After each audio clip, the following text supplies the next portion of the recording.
Chicago Cubs baseball is on the air today from Wrigley Field in Chicago, as the great Pat Hughes would say. The Cubs host an interleague matchup against the Seattle Mariners. Set for a great ball game here today. Both teams coming off not where they want to be early on in the season, looking to get game one of a 3-game series here today. Mariners coming 4-6, coming off of a loss to the Guardians in walk-off fashion yesterday in Cleveland, while the Cubs are 4-4, looking to get the series sweep against the Rangers yesterday. A rough start from Jameson Taillon. They were ultimately unable to do that, but a whole new day today, and Drew Smyly gets the bump for the Cubs. So, rough start for Drew. Last week, I did part of that game. 11.57 ERA. He gave up 9 hits. He gave up 9 hits and 7 runs in just 4 2/3 innings of work, and that ultimately ended up being the only Reds runs of the game. But today he's looking to bounce back. 7-8 last year, 22 games. He's bounced around. Second year in Chicago here, trying to get comfortable here at Wrigley, and one of only his few seasons last year in the big leagues, looking for another one out of them, and he'll just continue to grow more comfortable, and so that's just what we look for today, as he will go against a very tough Seattle Mariner lineup. That their first 4 guys, they got 283, 326, 357, and the 184 as the averages. So definitely a very strong hitting team.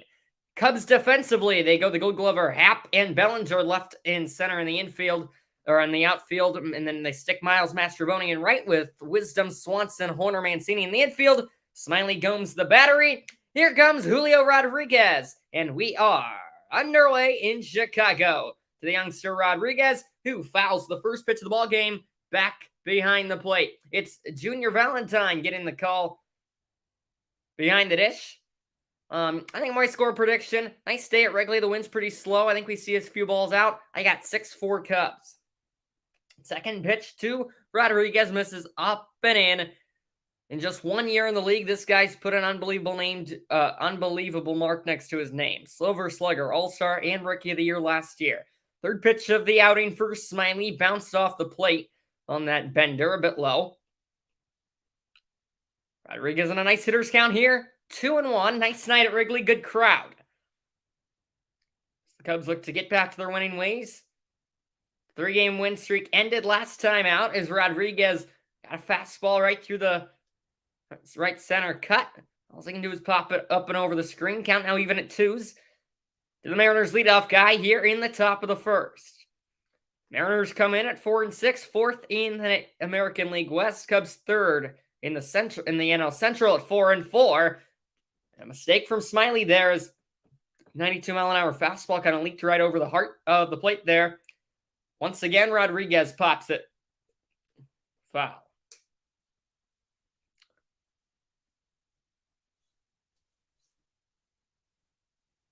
Sun's starting to set here at Wrigley. A 6:40 start. Lefty Smyly delivers. Curveball swung on and missed. Something we don't see Rodriguez do too often. He likes to swing the bat, but he's usually a good contact guy. But it only takes one batter, and Drew Smyly has strikeout number 1 on the day.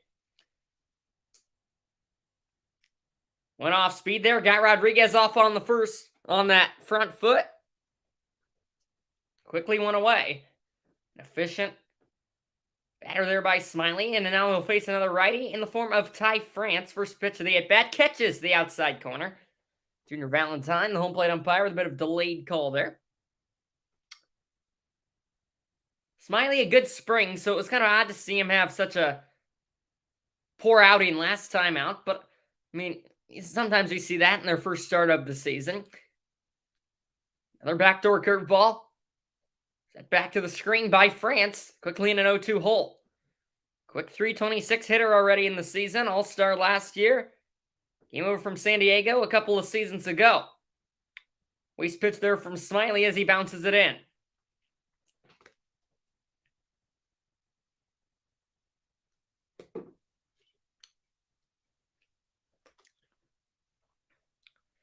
Still ahead here if you are Drew Smyly. Sure you don't want to make a mistake here. With 6 on the pitch clock. Here comes the 1-2. High fastball up at eye level. France watches it go by. It's back-to-back 2-2 counts here to this Mariners lineup. France back in and 2-2. High fastball, swung on and missed. Back-to-back strikeouts to start the afternoon for Drew Smyly, who comes in blowing it by these Mariners hitters. He's thrown fastball and, he's been confident in these first two batters already, attacking them with those fastballs. A good mix. He goes a few breaking balls, then challenges them with the fastball. That's what you want to see. Now already it's the three-hole hitter, former Red, Eugenio Suarez, so a guy the Cubs are very familiar to seeing. And here on the first pitch, he sends a fly ball to center. Bellinger ranges a bit over to his left and makes the one-handed catch. Easy 1-2-3 inning for Drew Smyly. That's about as efficient as it gets. Top one, said and done. Cubs up to the plate for the first time today when we return in a scoreless ball game after half an inning.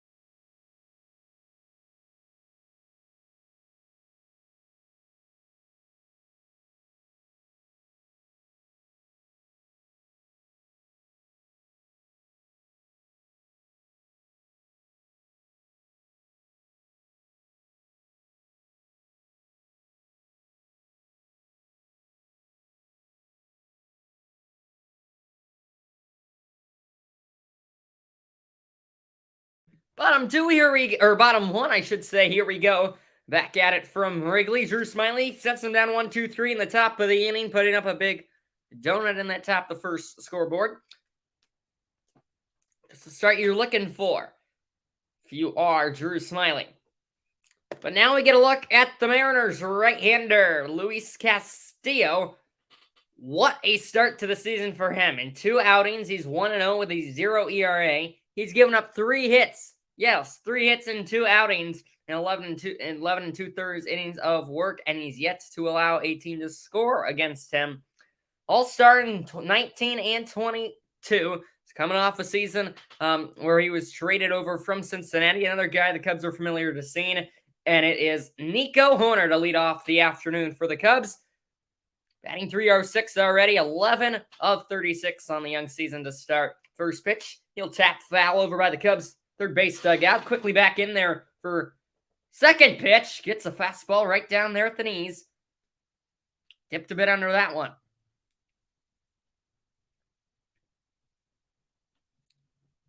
Hoerner in this leadoff spot has not had many RBI chances, but he can fly around the bases. Scored 8 runs, and here he will use his timeout for the at-bat. Catch his breath, get back in for the 0-2. Able to lunge out and get that one off the end of the bat as Castillo. He got that slider, cutter, whatever that pitch is, but he's got some nice break to the outside on righties. Expect for him to use that a lot today. That's a beautiful pitch. And Hoerner able to stay alive, and now he'll swing for the 4th straight time on the 0-2. Chops one to J.P. Crawford over at short rather, and that is out number 1 for Luis Castillo. He's only got 3 pitches. He's got the fastball, changeup, and then that must have been that slider. But he's got everything working. He can ramp it up over 95. He can get it down around 85. Although he only has 3 pitches, he can spot him nicely, put him where he wants it, and he can mix up those speeds as well. First pitch to Dansby Swanson. Former Brave acquired this offseason, and he's behind 0-1 after a foul ball.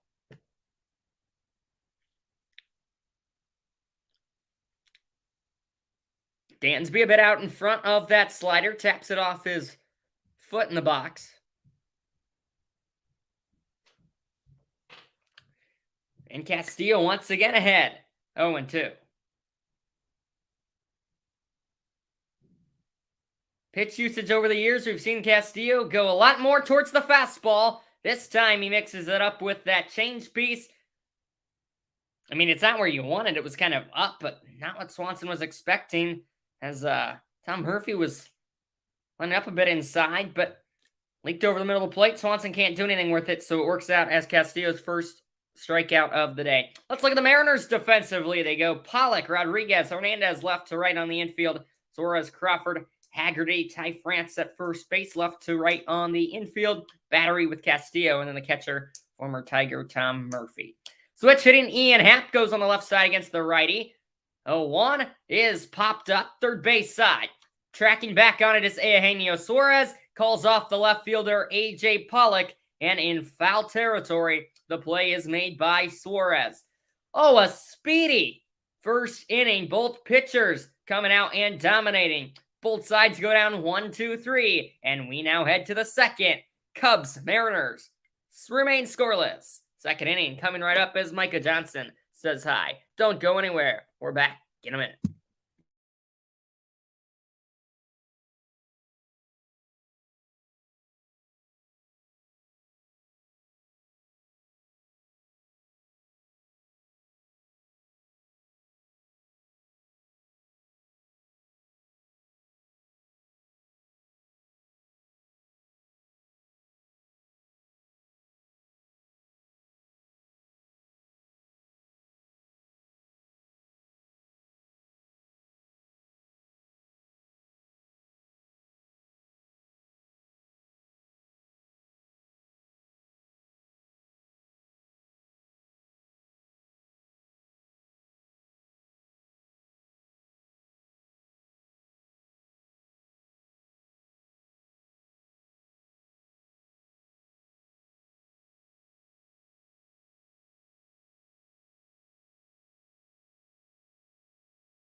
Back to work for the top of the second inning. The Mariners back up to bat.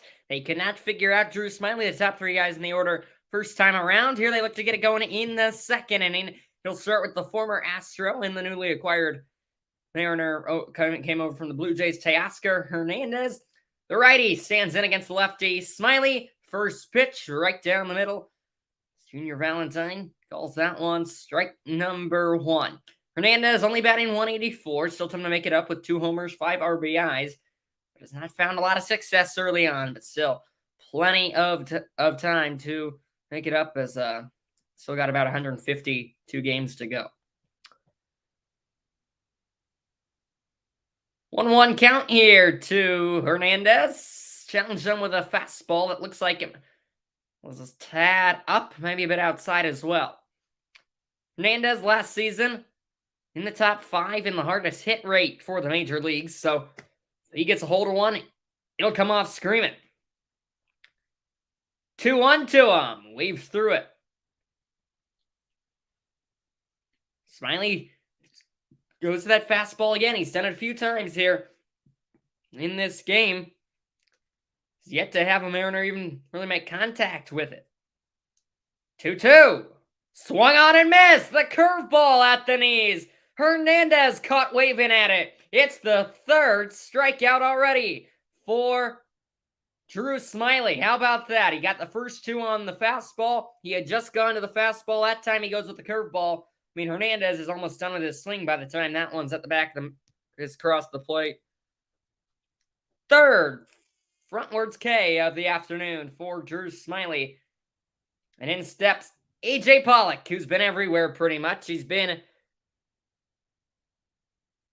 the Diamondbacks for his first 7 years of the career, then went to Los Angeles for 2 years, White Sox last year, and now back in Seattle. I shouldn't say back in Seattle, but in Seattle. And here he works himself in an 0-2 hole.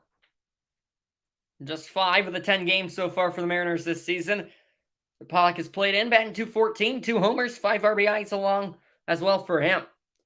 Smiley with 2 on the pitch clock gets things going. High fastball, watch up at that shoulder level there from Pollock. Trying to at least have Smiley work the count, as he has not had to work too hard to start this game. Scott Service's group has not been able to figure it out. Scott Service playing against the team that he used to play against in the Cubs. His major league career with the Astros, Cubs, Giants, and Rockies. His 8th year as manager here in Seattle. Curveball bends outside to Pollock. Count even at 2-2 after Smiley worked ahead 0-2. From the windup. That one off the end of the bat, squibbed out towards center. Bellinger in a few paces. 2 down. As that's another weak out to Bellinger.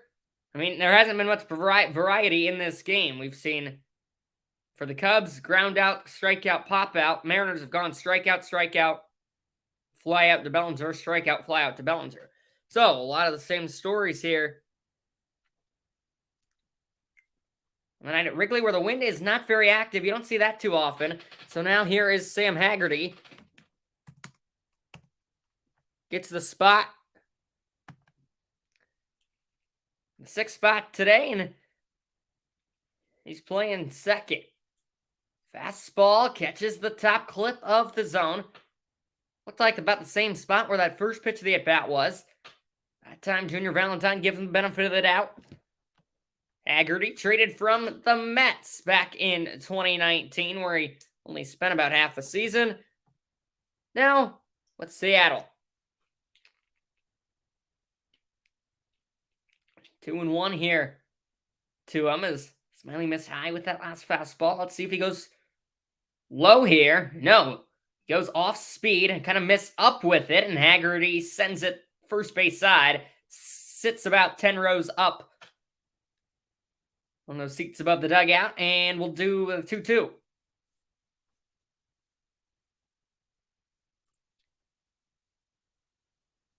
Just Haggerty's 13th at bat on the season. He's had hits in 2 of those so far, looking to make it 3.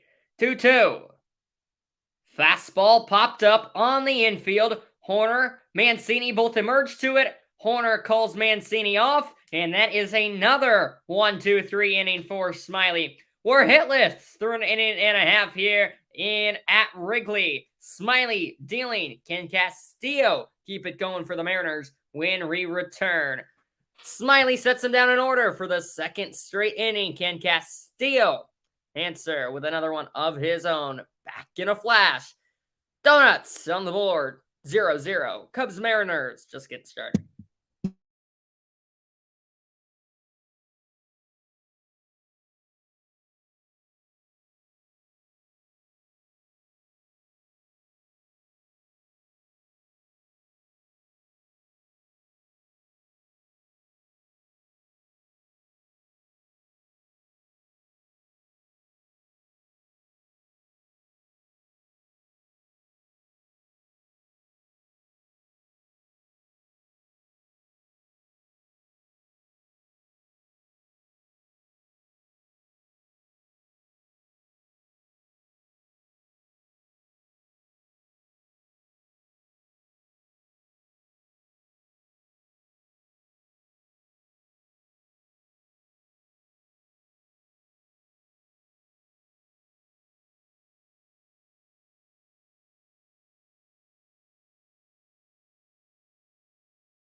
The middle of the Cubs order kicks off the bottom of the 2nd inning here. Yet to see any signs of life for either offense. 9 batters come to the plate. All 9 are retired. We are through 1.5 back here in the north side of Chicago, where Cody Bellinger, the cleanup hitter today, leads off the bottom of the 1st. This guy's done it all. MVP, Rookie of the Year, All-Star, World Series champion, Gold Glover, Silver Slugger. NL Championship Series MVP. Obviously, the former Dodger, where he won most of those awards. Starting a new chapter here in Chicago on the one-year deal.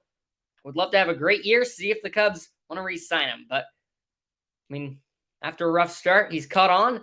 But not a good start in the bat here. Behind 0-2, Castillo tried to go back to that fastball. But he's kind of got some tail on that four-seamer, which you don't see too often. Hit it on the outside on the 0-1. Missed a bit too far that time, but instead he's right back for the 1-2, and he blows the fastball by Bellinger. So now Castillo's got his second strikeout of the day. Bellinger gone on just 4 pitches. And Castillo, he worked fast without the pitch clock. He's working fast again here today, even with the pitch clock, and that's what makes it so hard to hit against him. I mean, he's just bounced around everywhere. Mancini bounces that one to Crawford. A few steps to the left, and he catches it on the bounce. Quick trigger over to first. France squeezes. 2 down. Mancini just down on 1 pitch.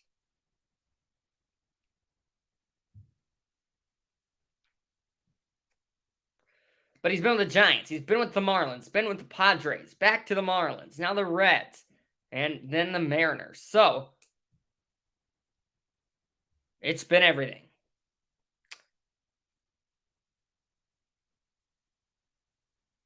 Eric Hosmer's turn here. Hosmer to the right field corner. It is foul. A laser off the bat of Hosmer, who's played a nice couple of games this last few stretch there. Obviously, traded from the Red Sox after a season with the Padres. Also, that World Series champion a few years ago with the Royals. Hosmer uses a timeout here.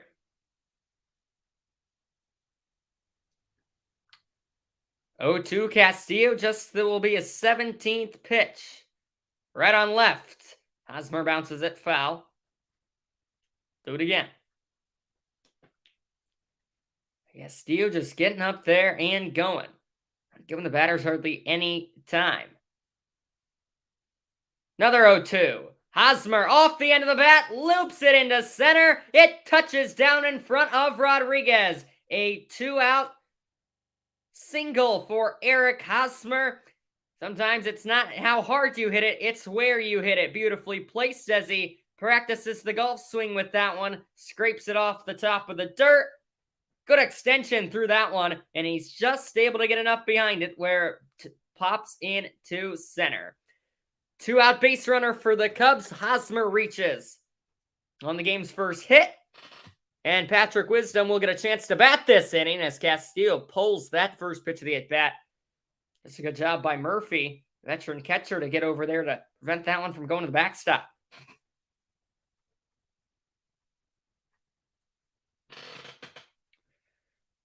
Wisdom batting .320 on the year. And he's ahead 2-0 as Castillo misses outside with both of those. Pete Wizziardi with 3 homers and 6 RBIs. All 3 of those homers coming at Wrigley. And now another ball from Castillo, as those first 3 of the at-bat have not really been close. And now he's at risk of a 2-out walk, because you got to imagine Wisdom has the take sign here.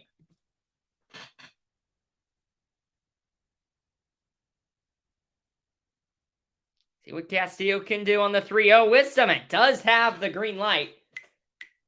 Find that kind of interesting after he wasn't really close on those first 3 pitches of the at-bat. He is able to foul it away. Still way ahead 3-1. Wisdom, it's been a few seasons back and forth between the minors and the majors with the Cardinals, and here he breaks his bat, sends it near the warning track in left. Not many guys can hit it that far with a broken bat. Shows the strength of Wisdom, but back a few steps, and making the play is A.J. Pollock nevertheless. A broken bat fly out to Wisdom into the inning. The Cubs do get hit in the hit column, but not the score column. 2 innings have come and gone, and still scoreless. Back at it in Chicago. Mariners, Cubs, Seattle 7, 8, 9. Murphy, Hummel, Crawford. Due up when we return.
Alrighty, well, Smiley coming back out to the mound. 6 up, 6 down to start his day. And we'll go to work against the bottom of the Mariners order. Murphy, Hummel, Crawford here to start the second inning. Hits the top of the zone. Start this third inning. He's done a great job of getting ahead of hitters, and that's what led to his success early on. But there's a rip to third and a diving play by Wisdom. You don't hit it much harder than Tom Murphy did right there. Can't ask for much more, but Wisdom laying out. Extends that left hand to take a hit away from Tom Murphy.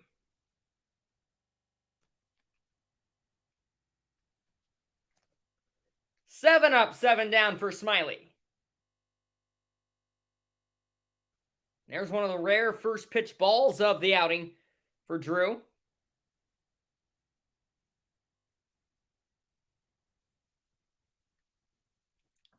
Smiley will quickly get back to work and deliver with 4 on the pitch clock.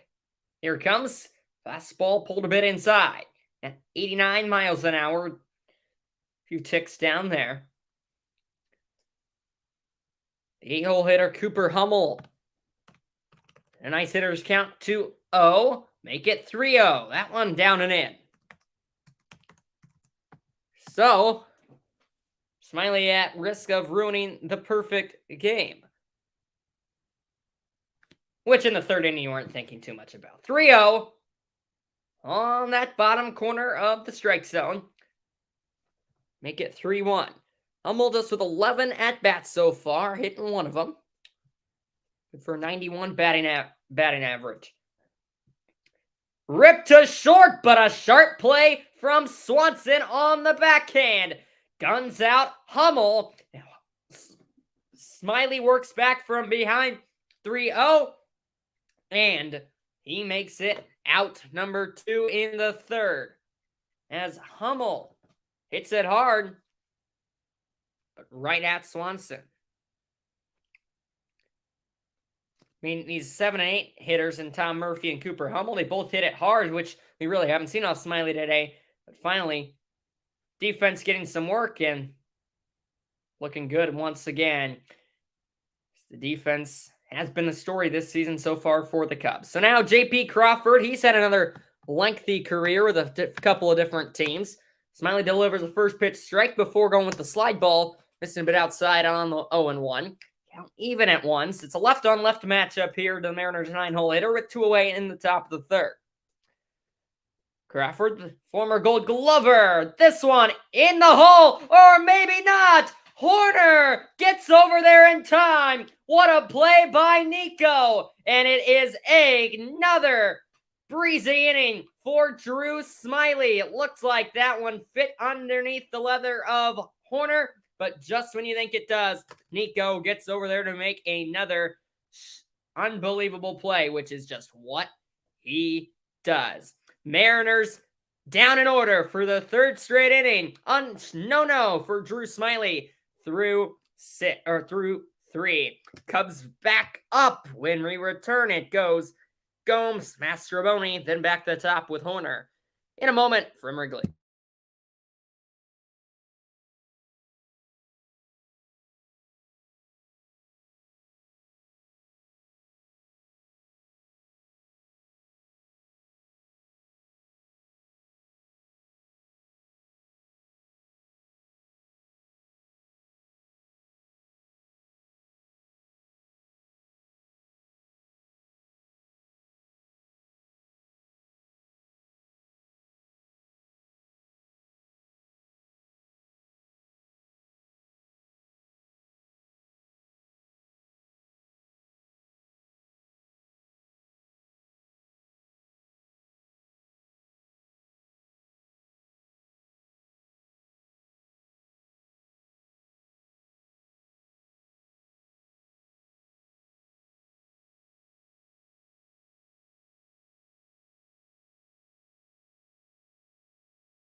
Well, you can't ask for much more from your starting pitcher. That's just what the Cubs are getting from Drew Smyly. A no-hitter through 3 innings so far for him. And now the Cubs get to go at it in the bottom of the third, in which they've only been able to tack on 1 hit against Luis Castillo. And the Cubs are lucky they even have a hit because he's only given up 3 hits in just 2 outings coming into this one.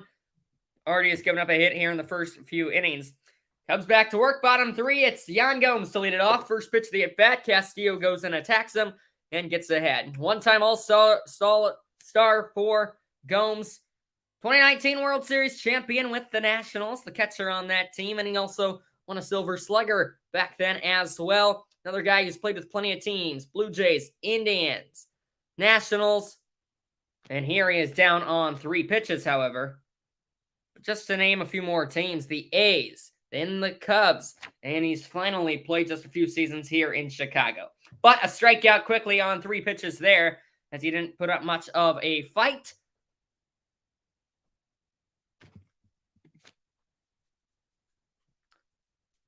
Now it goes to the 9-hole hitter, Miles Mastrobuoni. They put in that lefty here against the righty Castillo. Mastrobuoni, quite a bit of action here to start this season. Opening day, right fielder. Acquired him from Tampa. And there, Castillo gets a call up the top of the zone. 1-1 count with 1 away, bottom 3. Mastrobuoni lines it back to the screen. And another 2-strike count that Castillo has continued to work himself into. He just has not been behind too much in this game.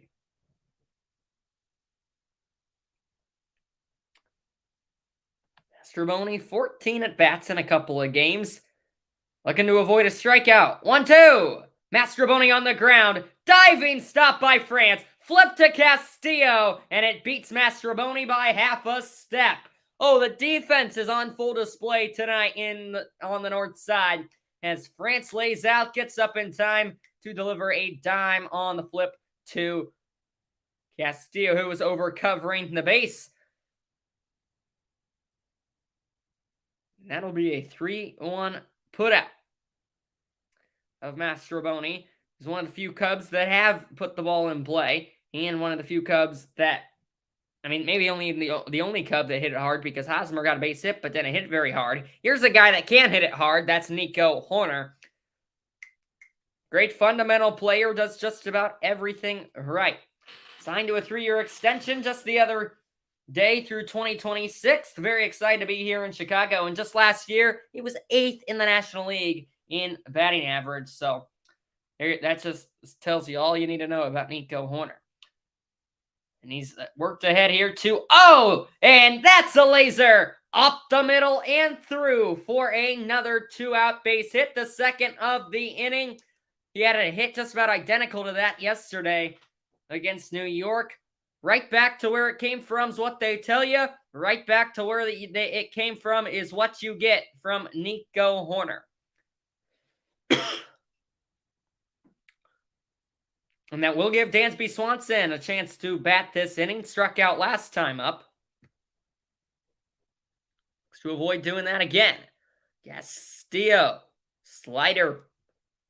This is outside. Good eye from Dansby. He gets a lot of movement behind that pitch, does Castillo.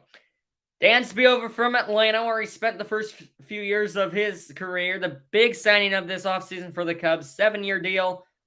Very happy to be in Chicago. Obviously, his wife plays for the Chicago National Women's Soccer League team. Bad injury the other day, but now they got their entire family in Chicago and does on the offensive and defensive end. And he does not get hurt. All 162 games last season. How about that? You don't see that too much in today's game. A quick check on Hoerner at first. He's back in plenty of time. So that's the one of 2 pickoff attempts available here in the inning for Castillo. Keeping the speedster Hoerner off balance and telling him he's keeping an eye on him. 2-0 to Dansby. He'll take a strike as I think Hoerner was about to steal the base. And Dansby didn't even try to steal as Hoerner just didn't get a good jump, so he had to stay, and he's not happy with himself about that. So Swanson just takes the strike. 2-1. Outside. And right where you want to be if you're Dansby Swanson. On the verge of a 2-out walk, already with Hoerner aboard.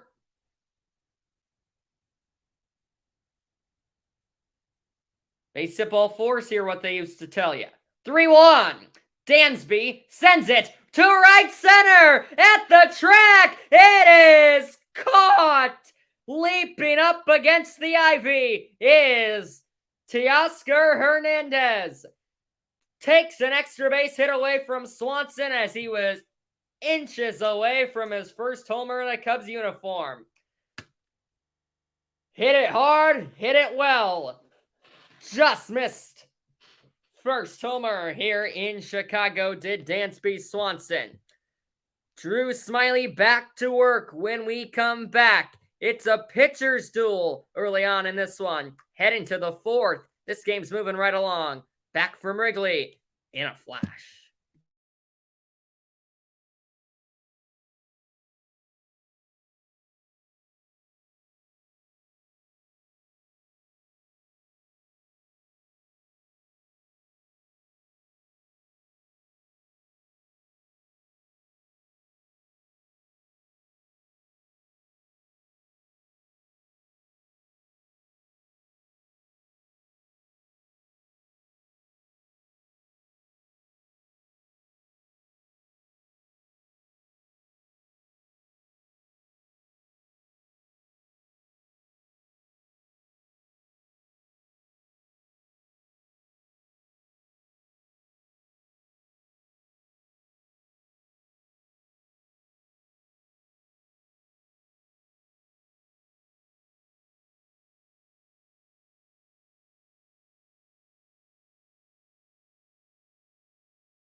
Another inning back and set to go here. From Wrigley, Drew Smyly, 3 no-hit innings here. And he gets a first pitch strike as we're back to the top of the order. It is Julio Rodriguez as Smyly has set down the first 9 batters he has faced. I shouldn't say no-hitter. I should say perfect game bid here heading into the 4th inning as Rodriguez sends that one foul over by the tarp on the first base side. So Smyly right where he wants to be. Ahead 0-2. Struck out Rodriguez First time up, not an easy guy to do that to. One of 3 Ks on the day for Smyly. He's on the verge of another one here. 0-2. In the dirt! Swung on and missed. Smyly buries one, and he gets Rodriguez to bury his head in disappointment. Second strikeout of the day on Rodriguez for Smyly. He's been a victim twice of the 4 on the day for Drew. Out number 1 in the 4th. 10 up, 10 down. Countdown continues here. Quickly back in, it's Ty France, 2022 All-Star, 0 for 1 with a strikeout of his own last time up. Smyly has had no trouble with the top of the order so far. Really any part of the order, I should say. Yet to have a runner reach base. 1-0 to France, checked his swing. Appeal to first, Adrian Johnson gets the first base bid today. Says he did not swing. So instead of being ahead 0-2 like he was the last batter, he's now behind 2-0 is Smyly.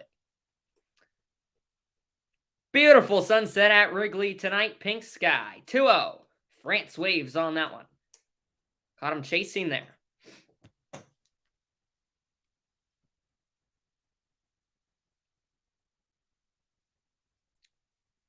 Back in the count, 2-1. On the inside corner, Junior Valentine likes it, and he's got strike 2.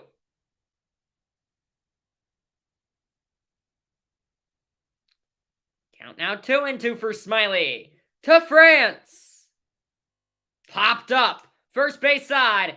In is Mastrobuoni. He dives and can't make the play. Speedster France chugging to second, and he's in there ahead of the throw. The first hit of the day is a bloop double for Ty France and the Mariners. Full extension for Mastrobuoni off the tip of his glove.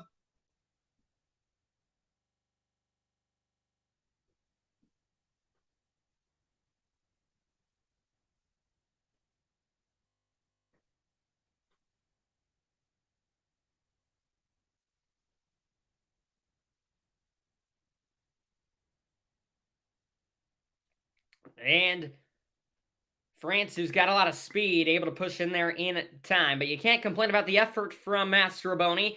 Now a runner in scoring position all of a sudden, and it's the power-hitting Eugenio Suarez.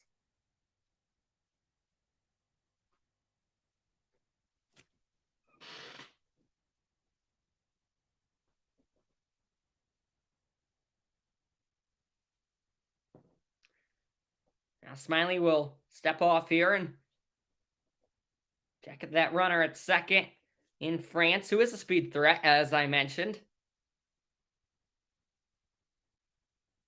Now he turns his attention back to the batter, Suarez.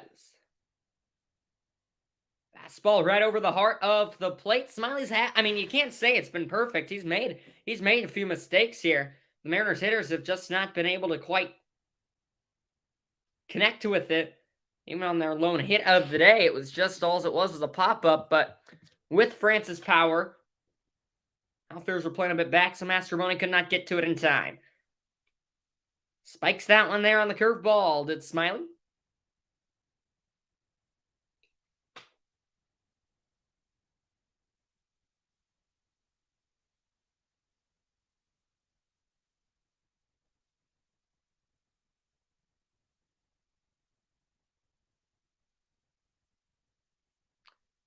Still ahead, 1-2. Another spike in the dirt there. Good job to corral it back behind the plate by Yan Gomes.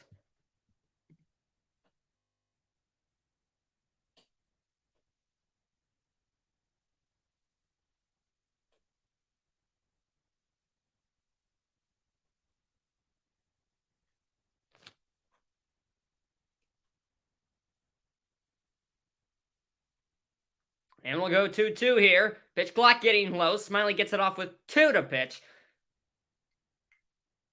And a good eye from Suarez, as that one cannot quite find the top of the zone. So now, count goes from 0-2 to 3-2. Smyly now up over 50 pitches. This is pitch number 51. A bit low. And now the rhythm a bit shaken up by Drew Smyly. He gives up a hit. Gives up a walk. And just like that, you've got first and second. Nobody out. Excuse me, one out.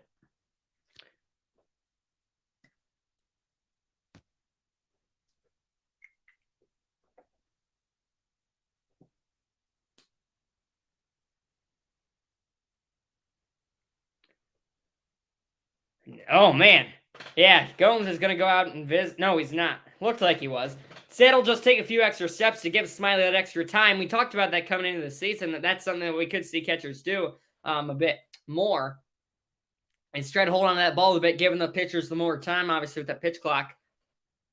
See Gomes there. Smiley getting out of his rhythm, trying to settle him down. This one sent to left, out in front of Happ. With only one out, they're going to hold the runner, France, at third. And just like that, they are loaded with one down as Teoscar Hernandez gets the job done. France moves up to third. Suarez goes to second. And Teoscar Hernandez. It's the changeup, I believe that was. Maybe more of a slider kind of cutting in there. Sends it right into left. A good piece of hitting, and that will lead to a mound visit from pitching coach Tommy Hadavy.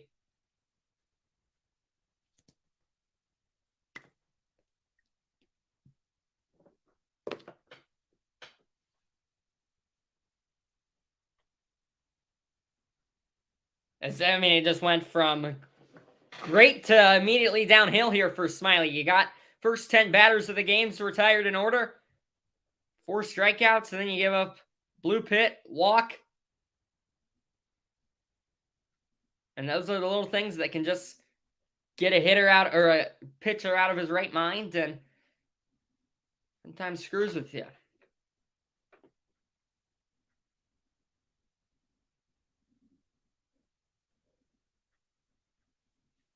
So now he looks to attack A.J. Pollock. How does a double play sound right now? Maybe a fly out and then get the guy running home. That would be a nice little energetic play to get Smiley back fired up going in to the inning break. Oh, man, what a pretty sunset at Wrigley tonight. 0-1 to Pollock. Ben's low. Nowhere to put him here if you want to walk him, so find a way to work to him. Pollock flew out last time. Back in the second inning. One's all over the board. 1-1 count. 1 out. That one sent to third. Wisdom. Able to glove it, but it is called foul by Quinn Wolcott, third base umpire today. Austin says he likes how I run my channel. I do too. Oh, that hits France. In foul territory. Take that as a lesson, kids. That's why they tell you to stand in foul territory. Right on the back. David Ross gets out of the dugout. Quick explanation from Quinn Wolcott. That's probably a hard angle to see that if you are in that third base dugout. So that's probably why David wanted some clarification there. 4th season as the Cubs manager. Been around the game of baseball a whole lot. 1-2 to Pollock. Did not get the chase he was looking for down there in the dirt.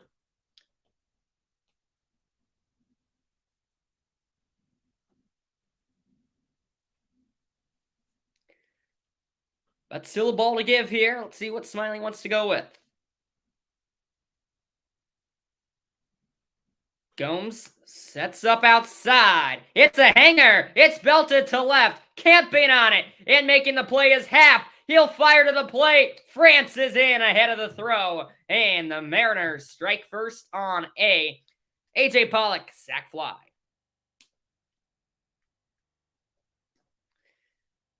Situational hitting, getting your jobs done. That's what they teach you at a young level. That's what my coach is teaching me. I mean, our team ain't too great at situational hitting. But the Mariners do a great job of it there. Smiley left that one a bit up and more inside, I think, than he wanted it to. Instead of making a backdoor curveball, it trickled back front door, and that's the result. Hit it well to left. Happ was able to do a nice job to camp underneath it, but just could not get enough behind the throws. It was a bit too deep, but it does work as a sacrifice fly for A.J. Pollock. And Sam Haggerty will now have a chance with 2 away. Trying to drive in another. Nearly gets hit on the first pitch of the at-bat there. Instead, it's just ball 1.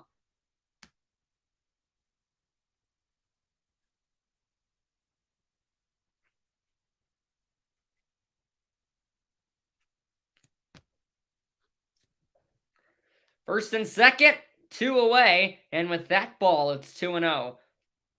Smiley just didn't quite get over the top on that curveball.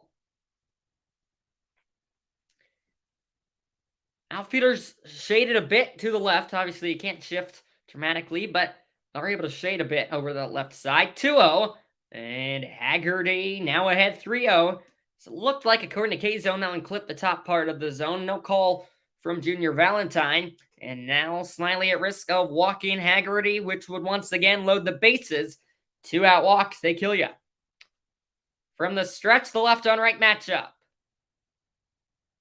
A 3-0 green light from Haggerty. Pops it up. Swanson into shallow center field.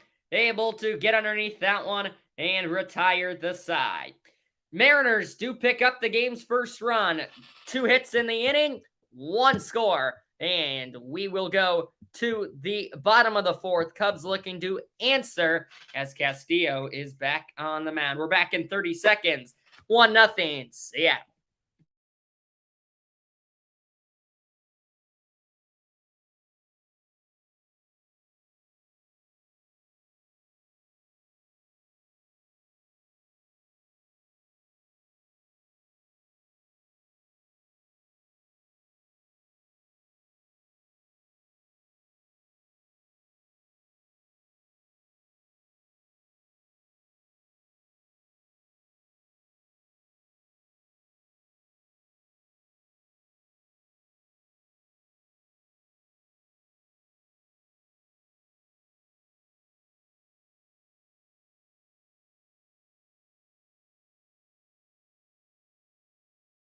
Heart of the Cubs order leads off the bottom of the 4th inning. They go Happ, Bellinger, Mancini here.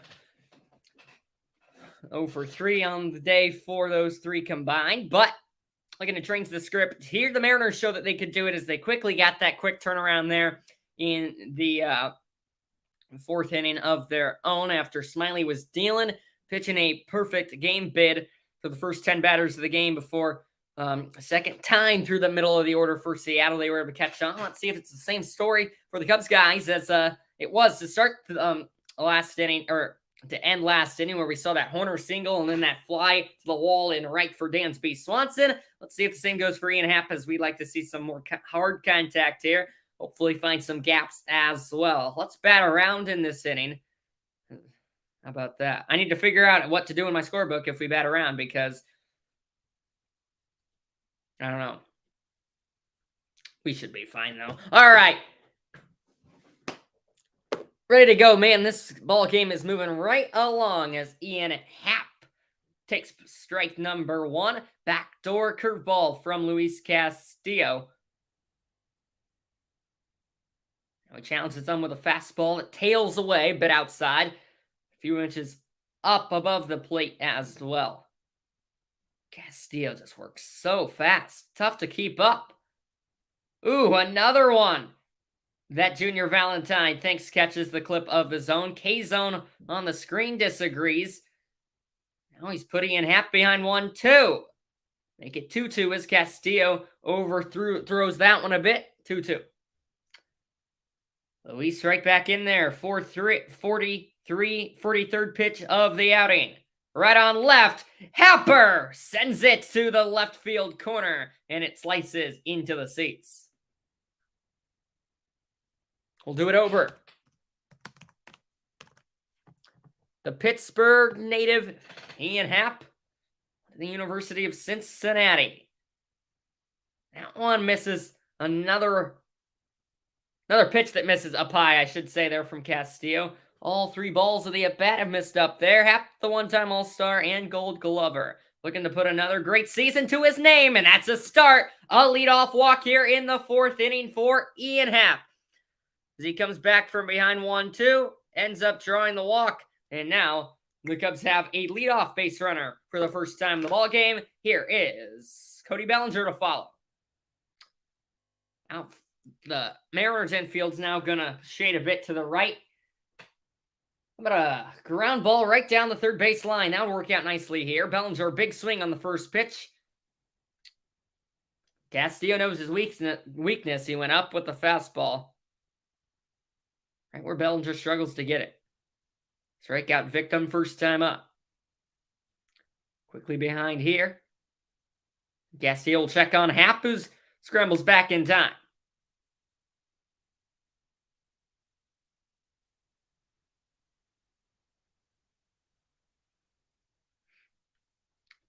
Ian with a favorable lead. Take his secondary, and he'll take off. Throw to second is into center field. Happ's gonna chug to third. He's in there without a throw. Ian Happ swipes a bag +1 as Tom Murphy's throw splits the two middle infielders into second, and the heads-up slide, or the heads-up awareness from Happ on the pop-up slide, sees the ball into center, and then he works his way to third, and the tying run, just like that, is 90 feet away.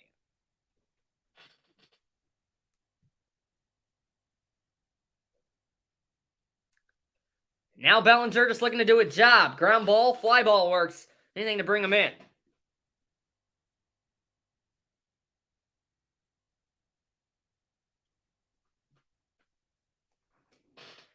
One, 2 to Cody. We need something in play here, Cody.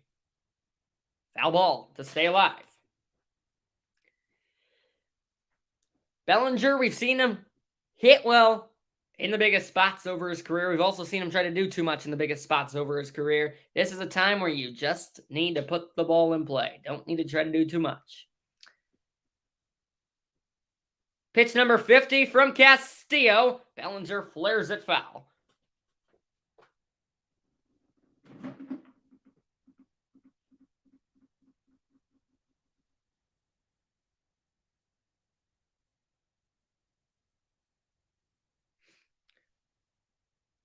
Sun about set here at Wrigley.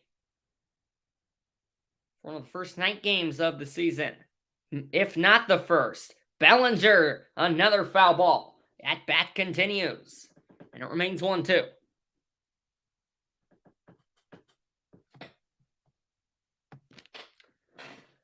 Cody, a Rookie of the Year, All-Star. Multiple times an MVP, Gold Glover, Silver Slugger.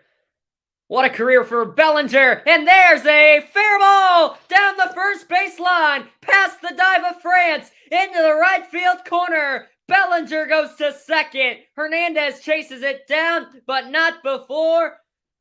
It's an RBI double for Ian Happ, or for Cody Bellinger. Just squirts past the dive of Ty France, who was even shaded towards that first base line, but Bellinger hit it hard enough. Barely stays fair right over the bag. He was thinking 2 all the way, and he was thinking, I have another RBI in a Cubs uniform, as he has been on a hot streak as of late. The Cubs have tied the game at 1, and now Mancini to center. Beyond the reach of the second baseman, Haggerty. Bellinger throws on that weak line drive, so now he will work it to third. Mancini has a bloop single. They're on the corners with nobody away. And now the Cubs offense figuring things out. Fastball tails in. Mancini stays inside the baseball. Jam shot. I thought Haggerty came down with that for a moment. It would have been an unbelievable catch. Not quite. Bit beyond the reach. So now the Mariners with a run in the top of the 4th. Now the Cubs bats get hot here. Nobody away. Already 1 run in, and now they're on the corners. Cubs looking to add some here. First pitch to Eric Hosmer. Swung on and missed.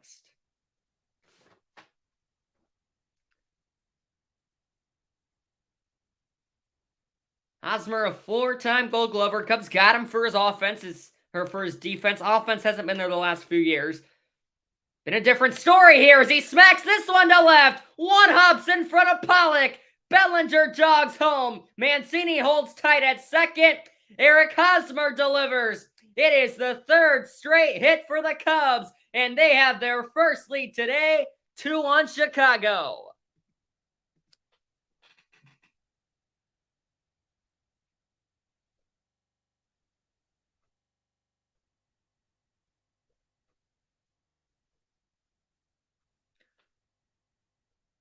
That's what we like to see.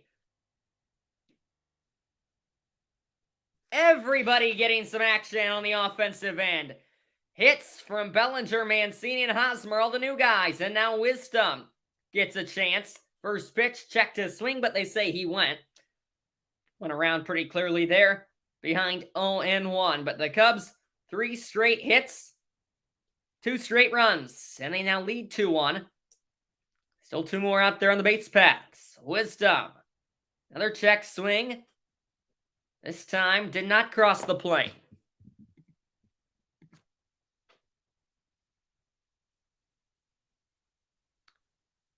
Still great opportunities to add some more even here in the 4th inning against Castillo as Wisdom watches that one at the knees. This will be a good time for his 4th homer of the season, trying to extend this lead, I should say, to more than just 1 run. 1-2 count to P. Wizzy.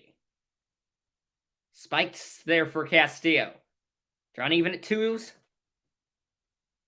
There's some great pace to the first 3 innings. Since seen a slower paced 4th inning. More offense coming. What can Wisdom do? Looking to get a 2-out knock. Mancini at second, Hosmer at first. The count has been drawn full for Wisdom.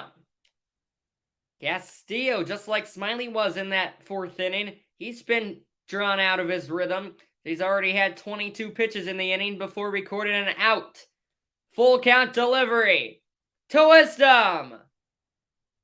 Swing and a miss. He got him. Gave him a good pitch to hit right where Wisdom likes it, but that tough tailing fastball, not an easy one to handle. Wisdom trying to do too much there. And there's the first out of the inning. So time for Yan Gomes now. Gomes getting the catching duties today. Lasers one back to the middle. Diving catch by by Haggerty, who steps on the base. And that is an inning-ending double play. Gomes hit it hard, but right at Haggerty, who was in double play depth. He was pinched towards the bag, so he was able to read that one off the bat, dive to make a gorgeous play, and then Hosmer, who was taken off to third, thinking it was through, thinking, I got to score here. Got too greedy. Haggerty able to step on the base and make it the 3rd out. So a good job by Castillo to battle through adversity there, but the Cubs do tack on 2 in the inning, and just like that, they have a lead. It's 2-1. Good guys. After 4, back for the 5th inning in a breeze. Maybe.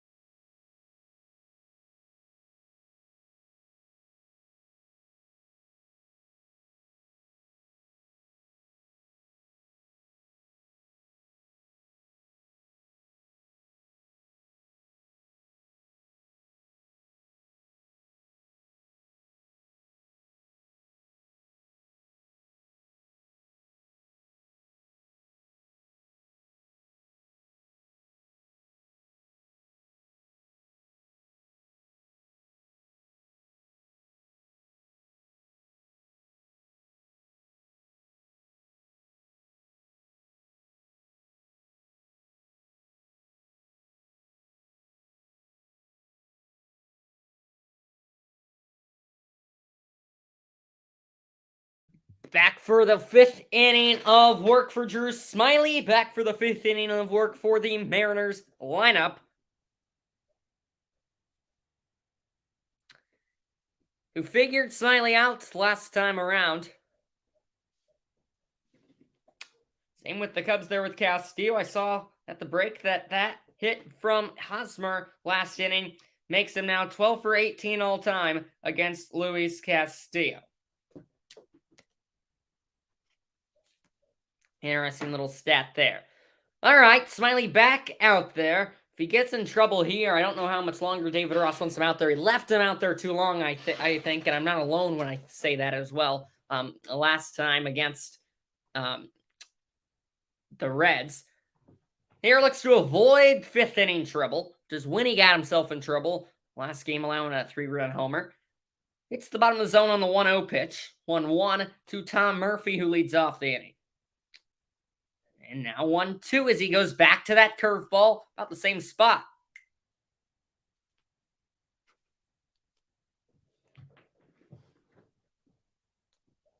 Murphy digs in. 1-2. Checked his swing. Did he go? No, says Adrian Johnston. 2-2.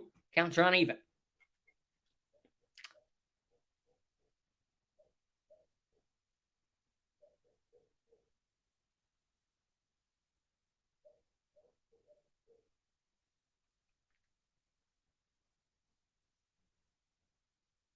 Smyly with 3 on the pitch clock comes set, delivers, and a curveball whiffed on by Murphy, who's down for the second time today. First time V of the strikeout, and it's the 5th of the day for Drew Smyly. Over-under was set at 5.5, so he needs one more to get over that mark as he picks up the first out for the 5th time today, as he is yet to let a leadoff man reach in an inning. Cooper Hummel looking for a 1-out knock now.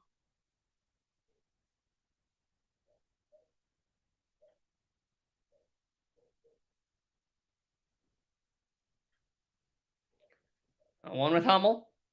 Curve catches the outside part of the zone. And just like that, Smyly back ahead 0-2. Ready to come forward for his 70th pitch of the day. From the windup, he bounces it, and he's not happy with that one as he immediately turns around, faces the center field scoreboard. But still ahead 1-2, just you'd like to make it a little bit closer than that. I mean, they call it a waste pitch, but sometimes pitchers just don't like when they bounce it 3 feet in front of the plate. 1-2. Low on the curve. 2-2 the count.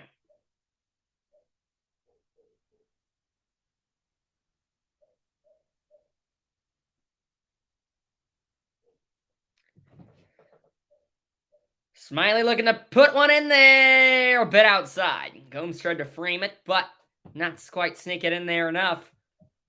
From 0-2 to full, Hummel has worked this back into a competitive at-bat. Here it comes.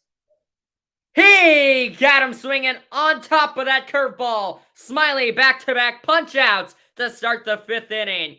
Both of them down, swinging. And now you're over. That over-under for 5.5. I don't bet, but I know some people who do.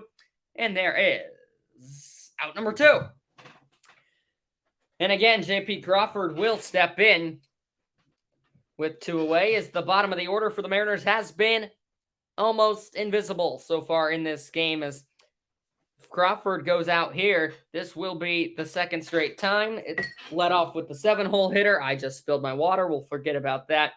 And ended with the 9-hole hitter. I didn't have much left. Should be okay. I'll take care of that at the end of the inning. Crawford quickly behind 0-2. How does striking out the side sound here in the 5th, huh? Let's see it, Drew.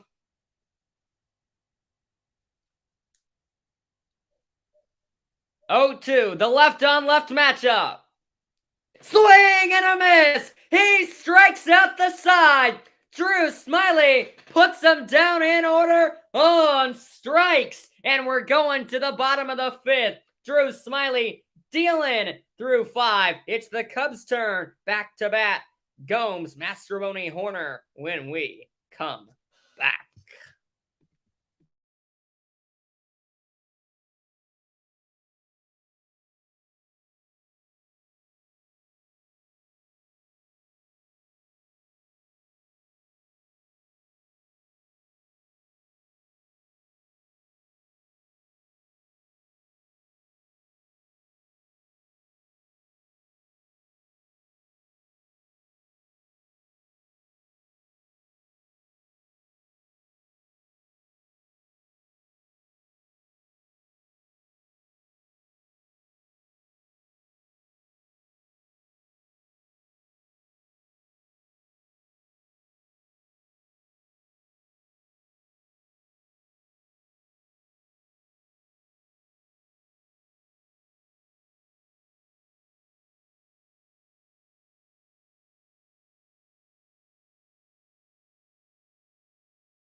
Hey, we're back. Bottom 5. Here we go. Cubs leads off. I said Gomes leads off the inning. I was mistaken.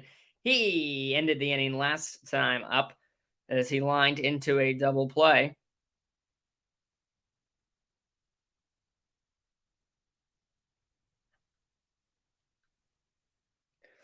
So Mastrobuoni is the guy who leads it off now.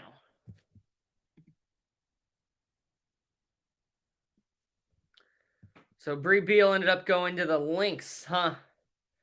I watched the first 2 picks, but then I had to start this. That's pretty cool. From right around the corner, it seems like. Good old Brie Beal. 2-2 to Mastrobuoni. He got a hanger. Bit underneath it as he flies it to center field. Rodriguez on the edge of the track puts that one away. And the leadoff guy retired here to start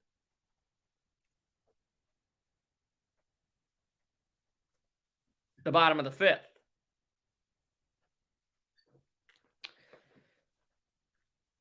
So Rodriguez, he's easily able to put that one away.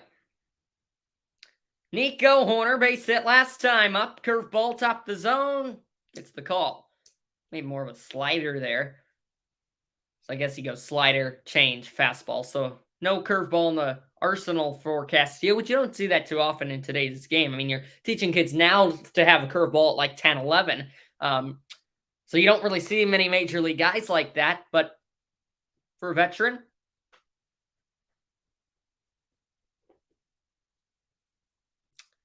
I mean, it's not bad to not have a curveball. If you still have something like a slider, it works for you. So 2-1 to Hoerner. Ooh, perfect pitch to hit, but all I can do is watch it. 2-2 just like that.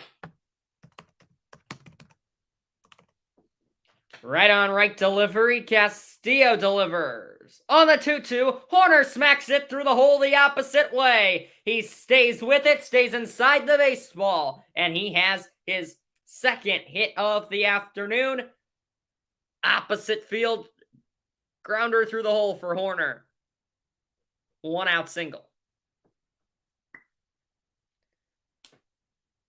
I said it earlier. He's a fundamentally sound player. He gets an inside fastball, comes inside of it, extends, knocks it through the hole.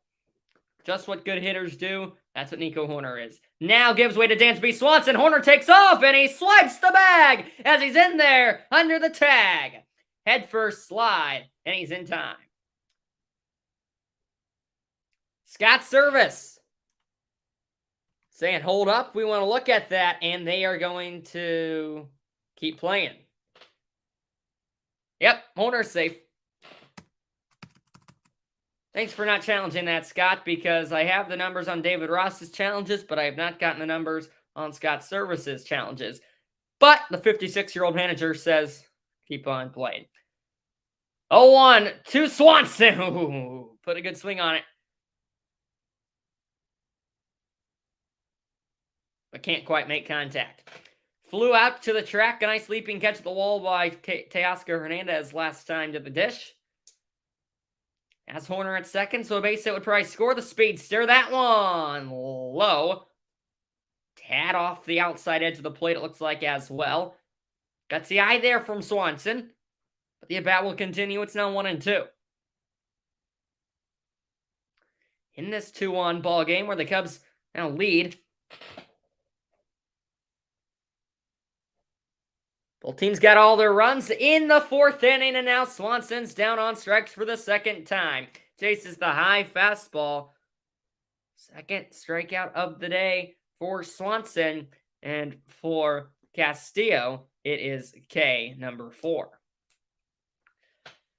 You didn't see this coming when Swanson came to the Cubs, but he really has had quite a few strikeouts this season. But he's had all the hits to back it up as well. Happ takes strike 1. In there for the second straight inning. He led off the 4th, in which the Cubs put up both of their runs. And he gets to try here with 2 away and a runner in scoring position in Nico Hoerner. A 1 fastball tails away off the outside edge. The Rays just won. and they're 10-0. How about that? One team that is not 10-0 are the Mariners and the Cubs. 1-1 to Castillo to the switch hitting Happ. The opposite way to left, it is caught! Ranging to his left was Pollock. Gets there in time to end the inning. The Cubs were right on the edge of their third run of the inning, but a nice play by, or their third run of the ball game, but a nice play by Pollock to finish it off. Cubs down without much fight in the fifth, and we go to the sixth. A 2-1 Cubs lead.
Cubs Mariners go to the sixth. It is first meeting of these two teams since September 3rd of 2019. And only the 20th meeting all time. So, very rare matchup. Unfamiliar, these two squads. But here in a year where they've made it a new rule where every team must play each other once, they get a matchup here right off the bat now in right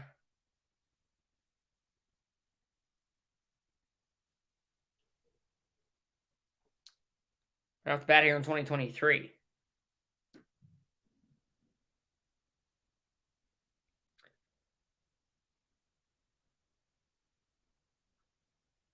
Showing a video right now of after their ice skating rink that they have every winter at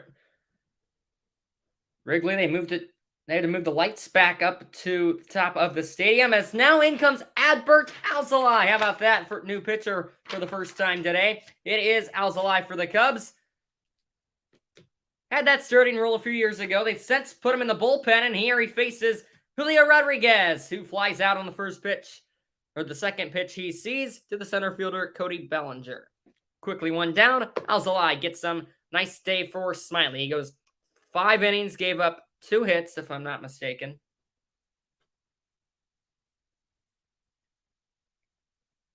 Yep, 2 hits. 1 run, which was earned, with 1 walk and 6 Ks. All right, Alzolay, second batter, is Ty France, as they put him out there for the top of the order. Did not want Smiley facing the order for the 3rd time today, as Alzolay nearly hits France. Gave me a near heart attack there. These are actually new lights at Wrigley.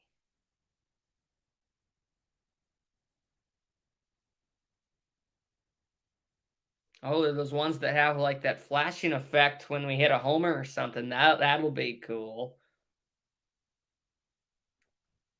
So after that one nearly hits France, he's back in for the 1-1 against Adbert Alzolay. Chases the high off speed pitch there. Alzolay with those red sleeves. See that too often. Works ahead of France, 1-2. France is 1 for 2 today, and he scored the Mariners' only run on that sac fly back in the 9th. Jam shot there. Broken bat sent weakly to short. Charging is Swanson, and he flips it onto Mancini at first for out number 2, as it is a weak ground out and a 6-4 put out, or 6-3 put out.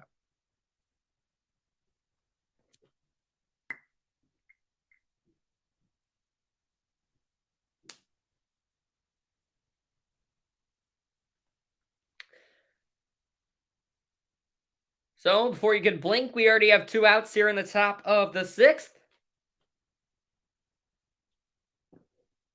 And again, it's time for Eugenio Suarez, familiar with the Cubs after he came over from the Reds. Now with the Seattle Mariners, obviously. First pitch inside, second pitch, Alzolay right back to deliver it, and it's a one-hop to Hoerner, who was shaded towards the middle of the field. Flicks it over to Mancini at first. 1-2-3 inning for Adbert Alzolay out of the pen, and the Cubs are back to bat. Bellinger, Mancini, Hosmer after the break.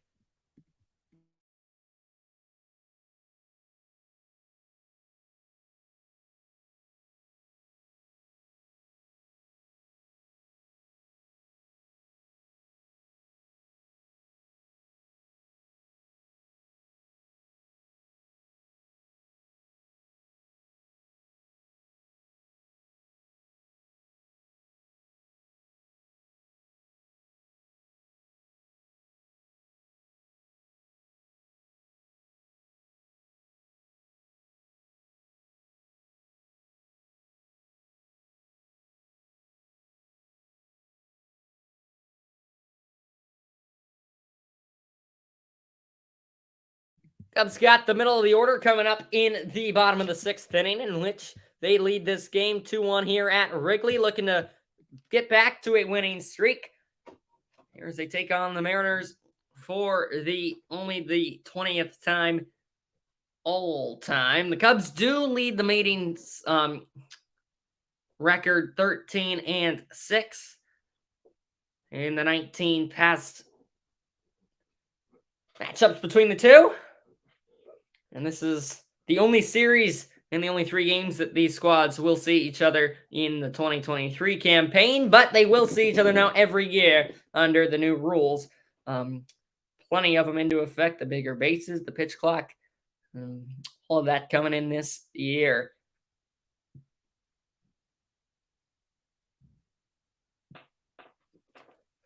Well, as I said, we go Bellinger, Mancini, Hosmer to start the inning.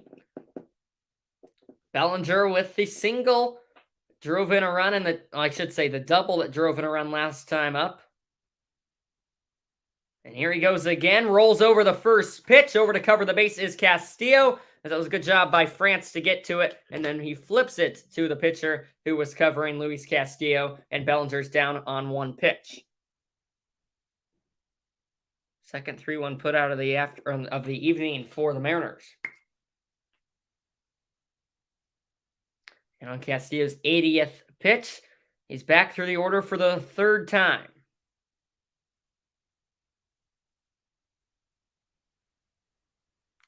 Mancini takes strike 1 at the knees. Caught the bottom part of the zone there. Just enough of it. Now we're having to reach back to grab that one was Tom Murphy. This is way inside. Castillo quickly back at it on the 1-1. Another ball inside. On the slider. I backed up on him a bit. Cubs optioned Javier Assad to Iowa, I just saw. How about that? Mancini on the ground to short. Nice play. Crawford. A few shuffles and the throw to put out Mancini on the 6-3 ground out. See, I keep saying all these numbers because it helps me when I talk out loud. I'm doing my scorebook for some reason. But Mancini with a hit last time up, and also with 2 groundouts to short today. Hit that one pretty hard, but right at Crawford, who's a great defensive shortstop. It's just been the bat these last few seasons. It hasn't been there for him, but that's why he's hitting 9th. That's why he's in the lineup, because of his defense. Hosmer, 2 singles on the day. RBI to go along with it.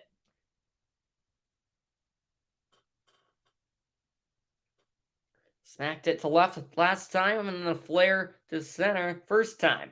That one up at chest level for ball 1. For ball 2, he's ahead 2-1. I'm 3 pitches behind. Lefty stands in against the righty Castillo. Hosmer inside corner, strike 2.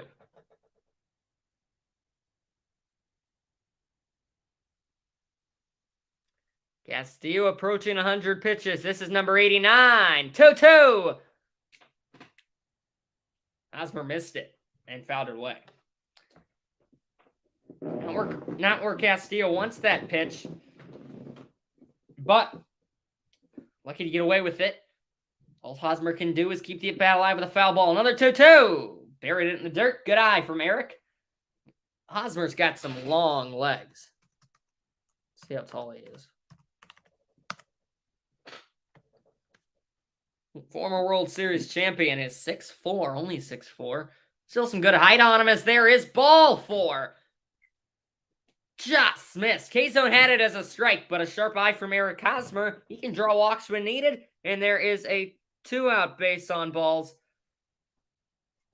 which managers hate, pitchers hate, everybody hates. But you usually just can't escape them in a game. It's part of the game. They're going to let him go another batter here as it is the righty Wisdom. Unload on one here, Patrick. Ball 1 backs up inside.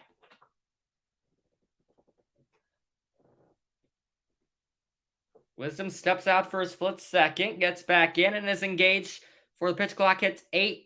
Another part of that new rule. Castillo delivers. Wisdom belts one right center. Over towards the gap is Rodriguez, and they will make the play a few steps in front of the track as Wisdom just missed that one. Castillo has made it through 6 innings, and he escapes with no harm done. Only run still coming in the 4th inning. Can the Mariners or Cubs add them in the 7th? Down the stretch we go. Final 3 innings from Wrigley. Cubs holding on to a 1-run lead.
Here we go for the top of the 7th. Albert Alzolay back out there for a 2nd inning of work. He'll face the middle part of the Mariners order. Hernandez, Pollock, Haggerty had no trouble at the top of the order. Fly out and then 2 ground outs when he entered the game in the 6th. But here he goes to Teoscar Hernandez, the former Astro and Blue Jay, 2-time Silver Slugger. He can do it with the bat. He can do it with the glove. And looking to give his guys the leadoff base runner here. 2-0 count here to Albert Alzolay, or to Teoscar Hernandez. And that one popped in the air to center. Bellinger, a few choppy steps over to the right center gap and hauls it in. 1 gone. Leadoff guy retired once again for Alzolay, as a leadoff guy for the Mariners is still yet to reach in this game as we are now into the 7th inning.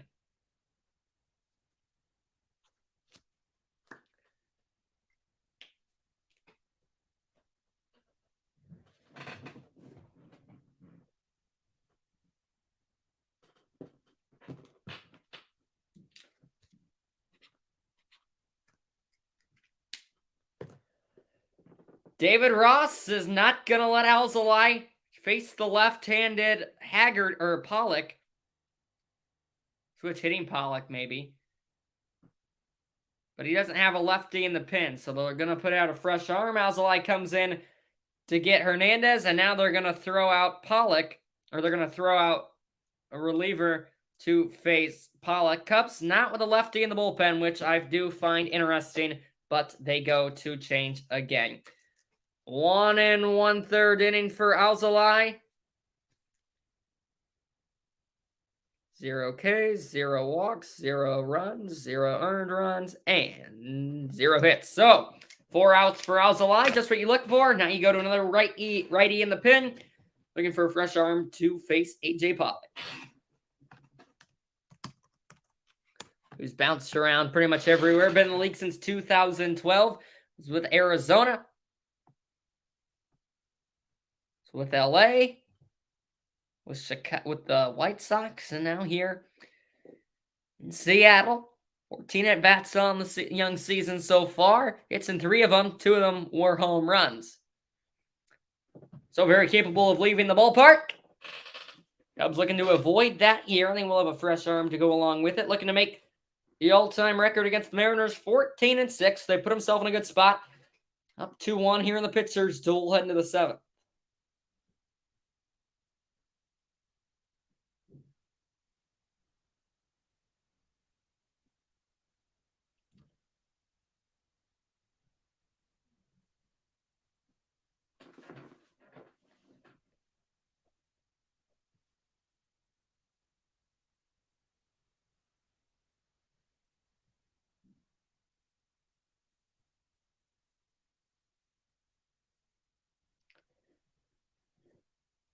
Wrigley Field under a beautiful Chicago night sky. The new lights, too.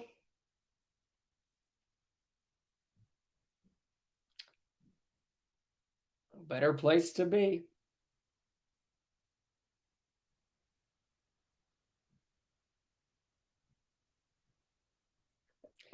No other opponent. How about it? Seattle Mariners. Interleague matchup here. Second straight interleague matchup for the Cubs. Interleague series. 2-1 against the Rangers. The only interleague matchup. This is the first interleague matchup of the season for the Mariners. Cubs go with Mark Leiter Jr. here. Quickly behind 1-0, but catches right back up as he fires a fastball in there. 1-1.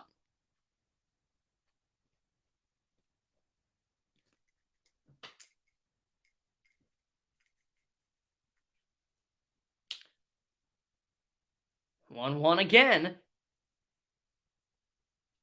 Up and in, and there is Jarred Kelenic. So they throw in a pinch hitter for the Mariners. How about that? You didn't even tell me. They go with the youngster Jarred Kelenic. 1-2. A pie.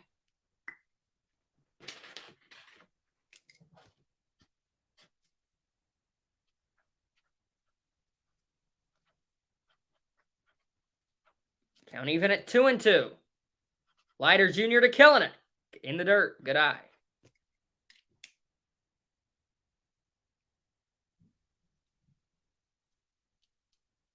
So in theory, Kelenic will take over in left field for Pollock. Leiter Jr., 3 games this season so far, 3 innings. No homers, no runs, 41% strikeout rate. So good start to the year for MLJ. Big full count pitch. Lines right back to Leiter, and he snags it. Oh my, what a play. Maybe some luck involved there as well. Mark Leiter Jr. on the comebacker. Out number 2.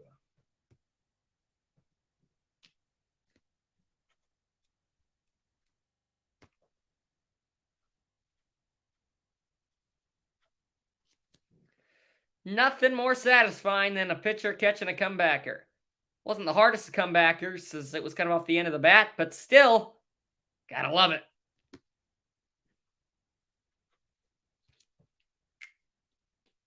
And he's just 1 out away from escaping. The heart and soul of the order is it's back to Sam Haggerty. Right on left matchup. Breaking ball at the knees, strike 1. That doesn't look like Haggerty. That looks like old friend Colton Wong. I was going to say, there he is. I forgot he got traded to Seattle. They go with another lefty off the bench. It's Wong who smacks it the other way beyond the dive of third baseman. Geez, I'm way off. Wisdom. Backing him up was Swanson on the backhand, but the the throw across his body was a bit late on the close play. David Ross says we do not need to challenge it. Yep, Wong beats it. Speedster Wong, in fact. He's in for Haggerty. Colton Wong, former Cardinal, Brewer. Knows the Cubs very well. Beat it out there.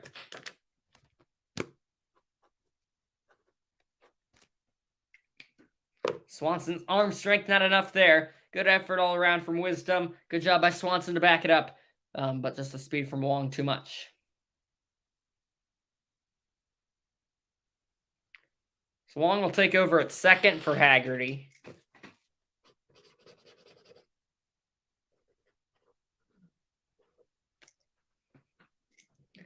And they throw in the lefty Tom Murphy. Always is hit left, but he's the catcher. Catches right, and there's a good look to pick off Wong. He's back in time.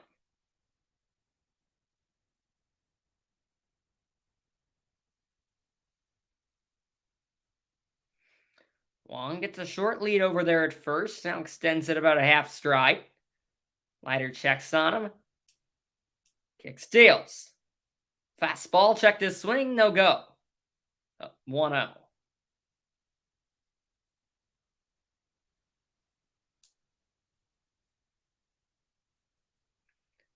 Leiter Jr.'s 10th pitch upcoming. Cooper Hummel on deck. Righty Leiter delivers a bit off the outside edge at 91 miles an hour. 2-0 count, 2 outs here in the inning. Leiter Jr.'s kind of dug himself in a bit of a hole here. Trying to escape this 7th with as little harm done as possible. This is not Tom Murphy. This is Cal Raleigh. They're pinch hitting galore. As there's the line drive. Right field. Getting spun around a bit was Mastrobuoni, but he ultimately was able to get over there in time. Oh my. 3 pinch hitters in the inning for the Mariners, but Leiter Jr. is able to escape it. 7th inning stretch time here in Chicago. Mariners, Cubs in a close one.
Four, it's 1, 2, 3 strikes. You're out at the old ball game there for my friend Landon in the comments section.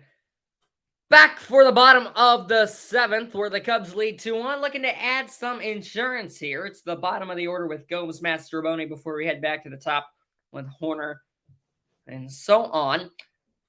Insurance runs always sound nice. I'd like to see that here. Especially in a game where there has not been much offense. The Cubs bullpen has been good so far. So any run helps and makes you feel like you got that one locked up. Hey, Castillo is out of the game, as those were the first 2 runs he allowed all season. But he did make it solid 6 innings, 6 hits, 2 runs, both earned, with 1 walk. And 4 Ks. But a solid outing, nevertheless, for Luis Castillo. Some changes defensively for the Mariners. They go Topa to pitch with Kelenic in left, Wong at second, and then Raleigh behind the plate. It is Justin Topa. 7 games already on the season, 7 1/3 innings, 4.91 ERA. Yet to have a ball leave the yard against him. And now he's worked ahead of Yan Gomes, who is struggling big time. But he did get a homer the other day, which helps his confidence a bit, but still struggling a bit today. Oh, Tota Gomes, slider outside. Offensive player back in the day, Silver Slugger, World Series champ with the Nationals, but he made it to the World Series with the Indians against this Cubs team. But just 12 for 43 so far on the season. Chops this one to third, throw to first, beats him by a step. 1 down. Leadoff guy retired here again for the Cubs.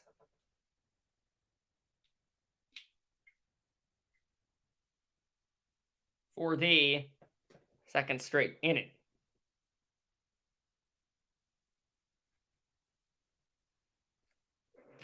Now the lefty Mastrobuoni against the righty Topa.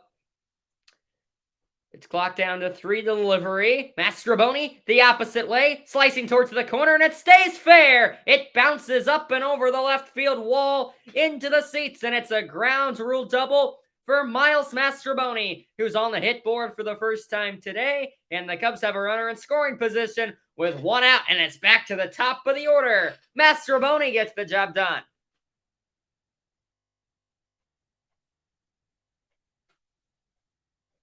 All right.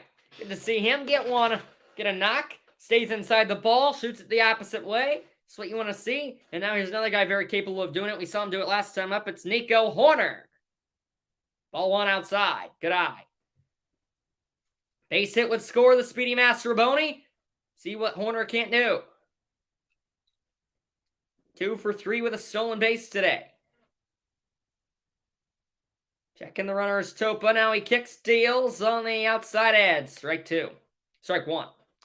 Looked like it almost caught about the same piece as that first pitch of the at-bat, but a bit different angle. Instead of sliding, cutting out, it cuts back in on that kind of tailing forcing. 1-1, and time is called before the pitch here by Nico. Granted by Junior Valentine, home plate umpire.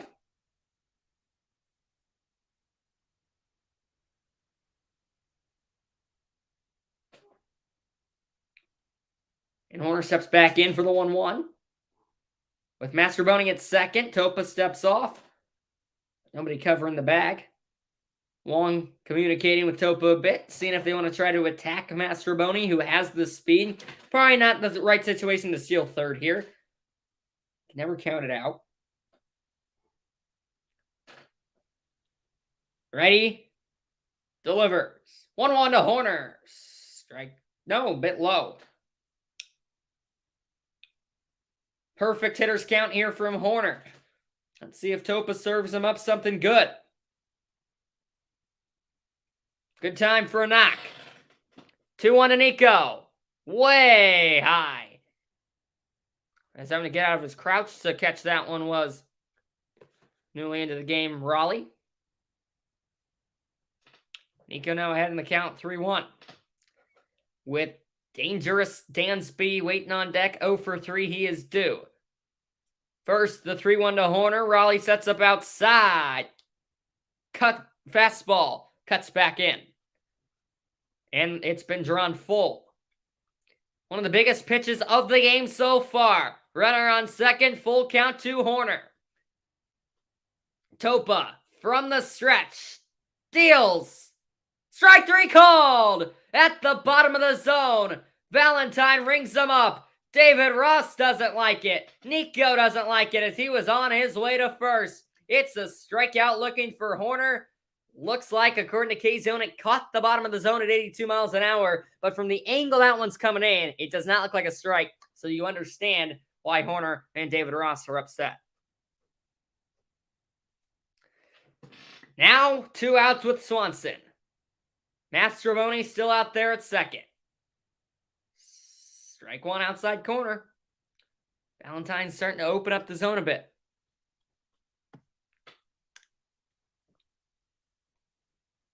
Two strikeouts and a flyout for Swanson after a hot start to the season. Looking to stay hot. Grounded to second. Soaked up by Wong, and the inning is over. The Cubs strand a runner in scoring position. Mastrobuoni left hanging at second. And we will go to the 8th. Cubs looking to shut down these final 2 innings as they remain up 1. Mariners, bottom of the order. Hummel, Crawford, Rodriguez, due up when we come back in 30 seconds. Don't go anywhere. Good finish coming from Chicago.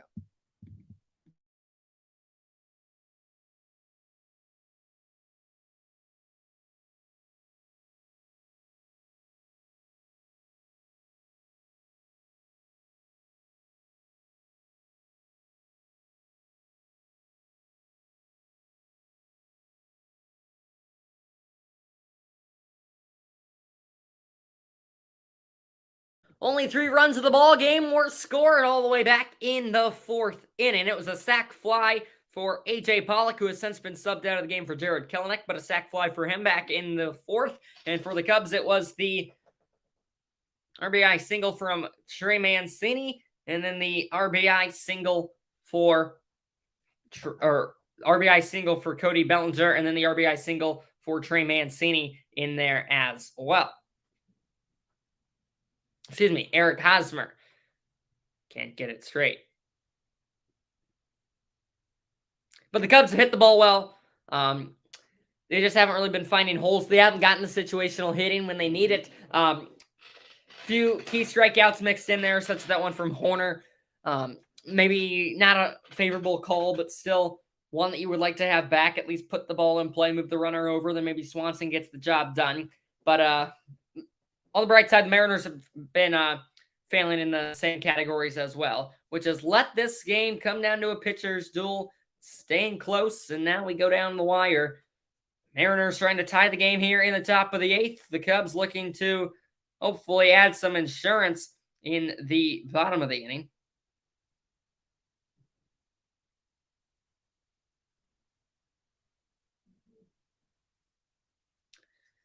But only 3 hits for Seattle, 7 for the Cubs, 1 error for the Mariners. And now the Cubs mix it up again. Brad Boxberger time. Smarklider Jr. came in to get 2 outs.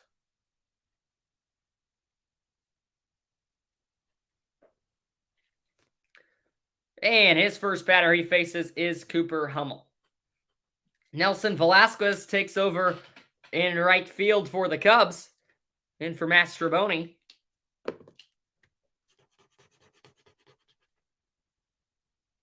And there's Hummel swinging and missing on strike number 2.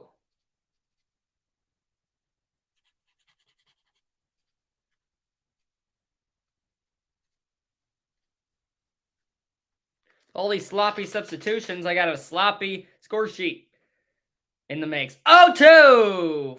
Fouled as Hummel fouled it back in the mitt of Gomes, who could not quite squeeze it.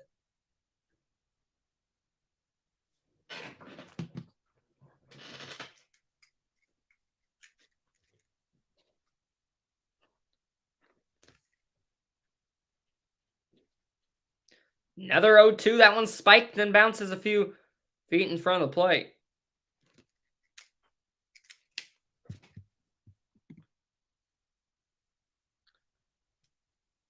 Tyler's going to a Pirates and Cubs game in August in Pittsburgh. It'll be fun. Nice stadium, PNC Park. 1-2 again. That one ripped. Right field and deep. It is gonna one hop off the wall.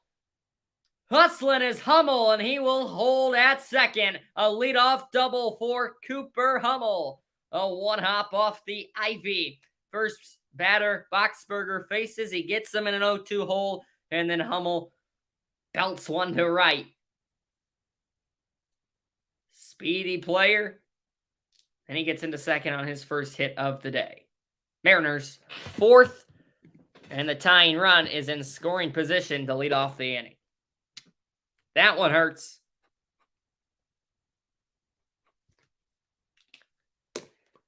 Now looking to bounce back against a struggling J.P. Crawford.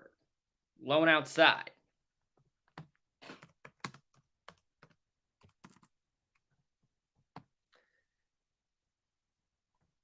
JP, former Philly, been in the Mariners for a couple of seasons. That one on the outside edge, strike number 1. 7 of 33 so far on the season for Crawford, just batting .212, looking for a hit when it matters here.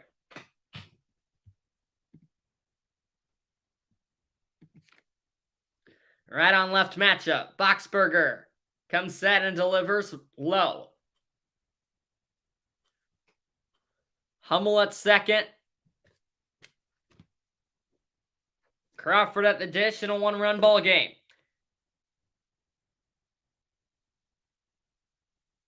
Boxberger with 5 to pitch.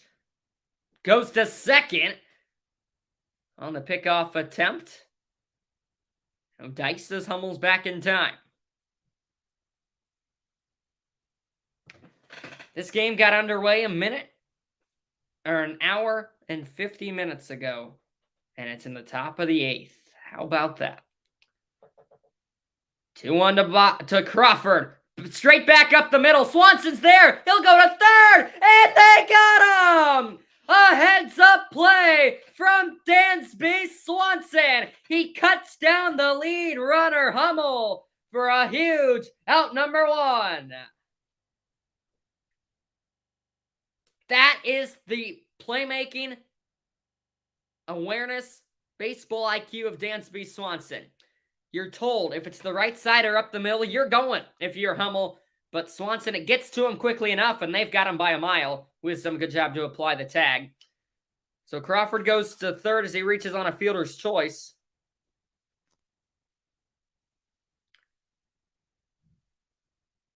Heads up play. Now that double plays back in order as we're back to the top of the order. Julio Rodriguez. The young star is hit by a pitch. Has that elbow guard. Lucky for him there as that got him right on the elbow. Not what Boxberger wanted to do on the first pitch of the at-bat.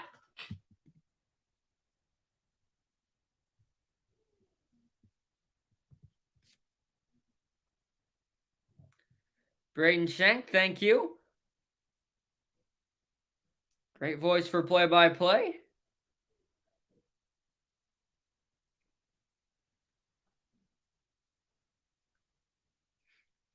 Tommy Hotovy out for the second time today to take a visit on Boxberger. This time he'll bring the entire infield in. Talk about what they want to do here. Got Ty France, who's got some speed. I mean, the Mariners have a lot of guys who can run.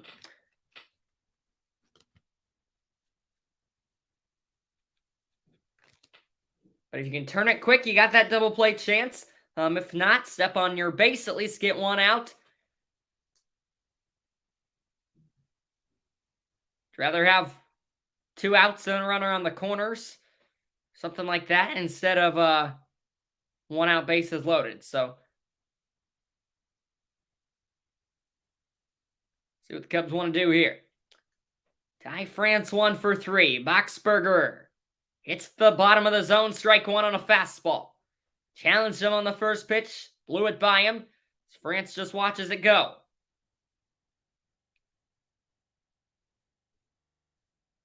Ty France, a veteran over from San Diego a couple of seasons ago.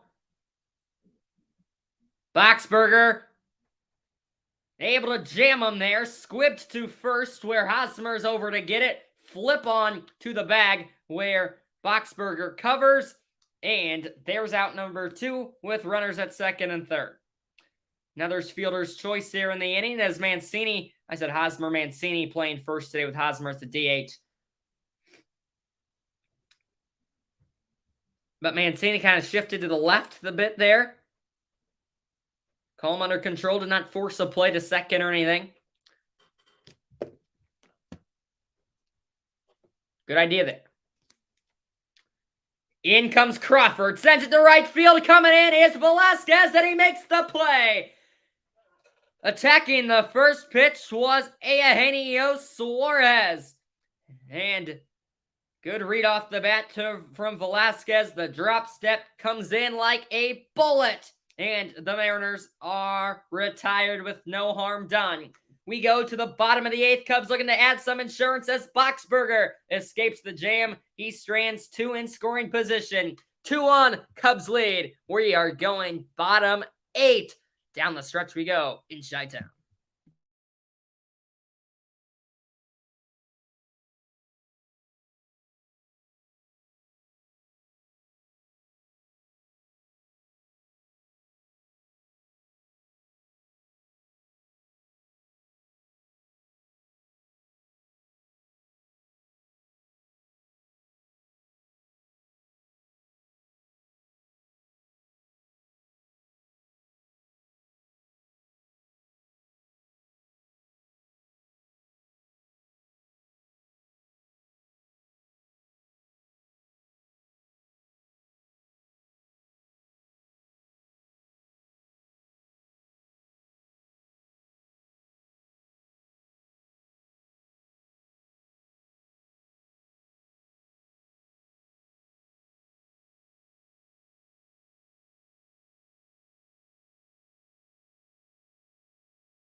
See what the Cubs want to do here in the bottom of the 8th. I should say the top of the 9th. Who they want to go with the bullpen. As I don't think you want to go back to Boxbergers. He kind of struggled, but was ultimately able to escape the jam, which is really what you're looking for.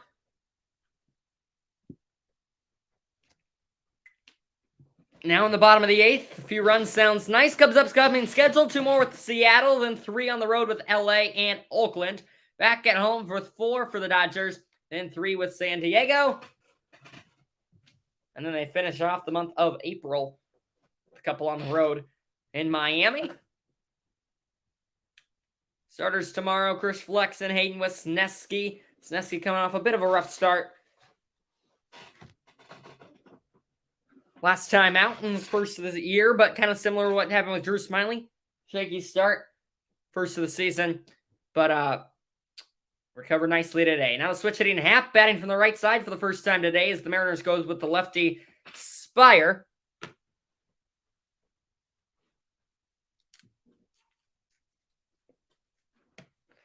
Stopa out after just 1 inning of work. Gabe Spire, 4.1 innings this season in 4 games. Looking to keep the deficit where it's at. He gets Happ to chase that one in the dirt there. Ian walking a run with a stolen base in there as well today. Yet to get in the hit column. Can't complain too much as he's already batted .345 so far this season. And there he's caught chasing on 3 straight pitches as he's down on 3 strikes below the knees. A couple nasty breaking balls there by Spire. So this Cubs lineup has struck out quite a few times today.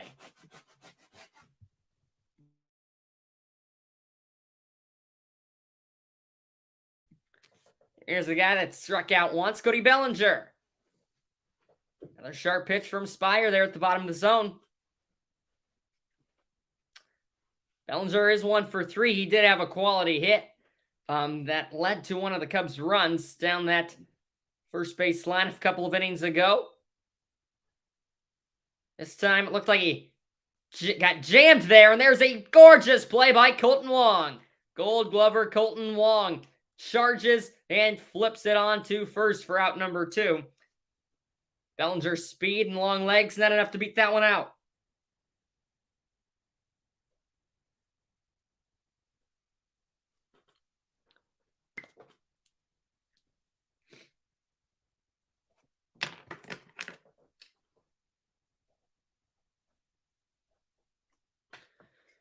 Righty Mancini against the lefty Spire. Ball on a bit inside.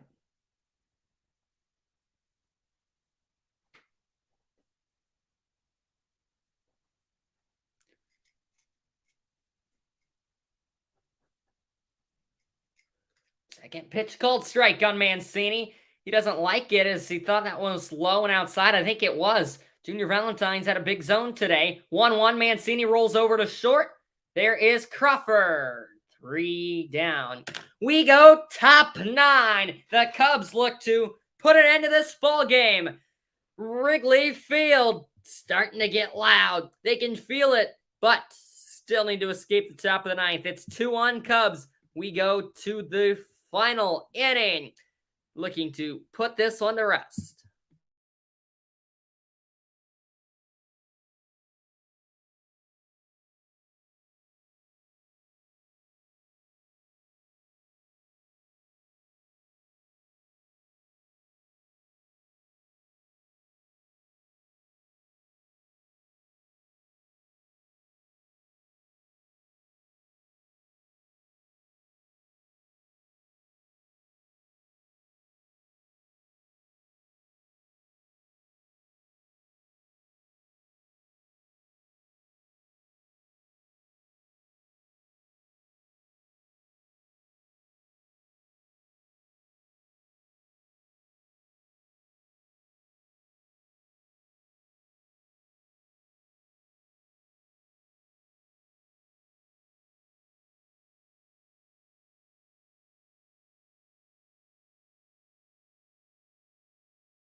And here we go, bottom 9. Let's see what the Cubs want to, or top 9. Let's see who the Cubs want to throw out there on the mound.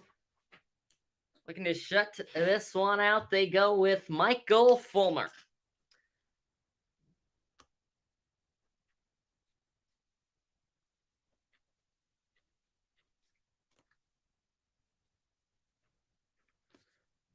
Fifth Cubs pitcher of the day.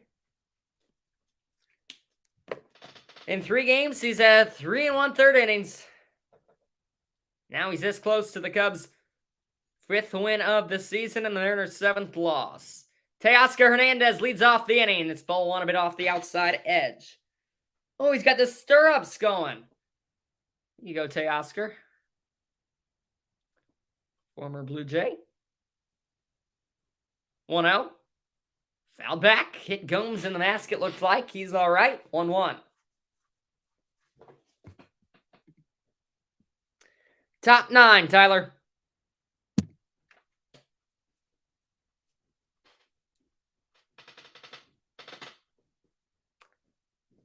One from Fulmer to Hernandez. Popped up on off the screen.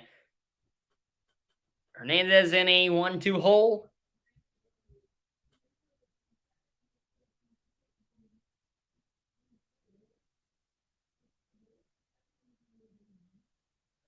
Pitch clock getting low. Fulmer's able to get it off. Here comes.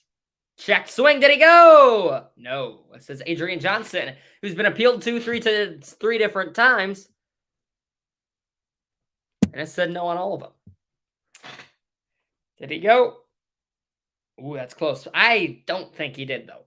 Good goal over there by Adrian Johnson. 2-2. That one lined and caught by Horner. Hernandez hit it hard, but right to Nico. It's a hard hit out number 1.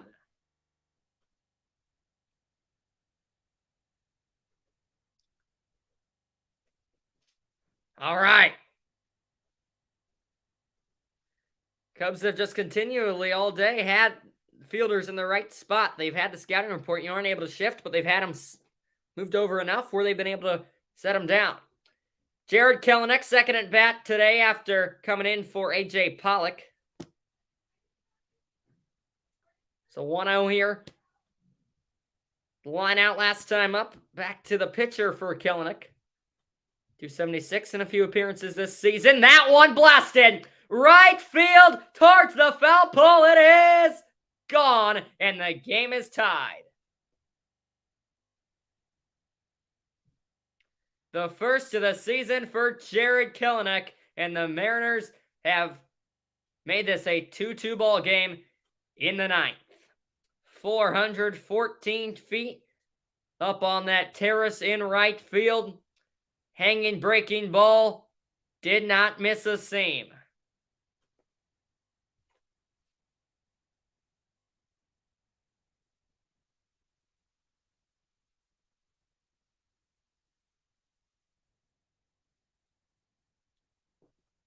And just like that, the game is tied at 2 apiece. First tie since 1-1.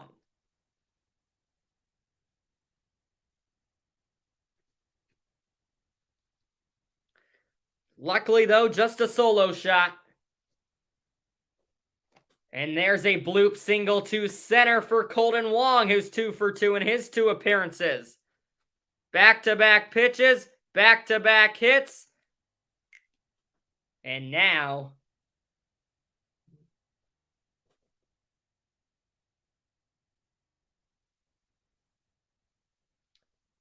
Fulmer has dug himself into a hole. Back comes Cal Raleigh.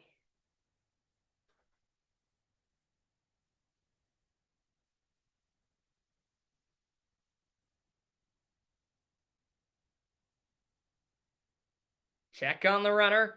Wong, who's got that speed threat. I will not be surprised if they send him here.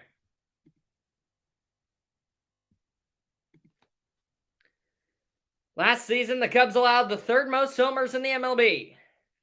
There you go.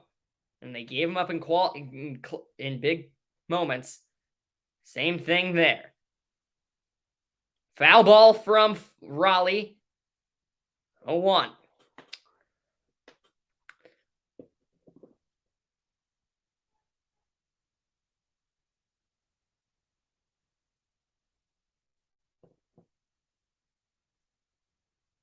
The speedster Wong at first. Fulmer looks in at Gomes, who will set up outside the 0-1. Cut the outside edge. Strike 2. Oh, big 0-2 upcoming.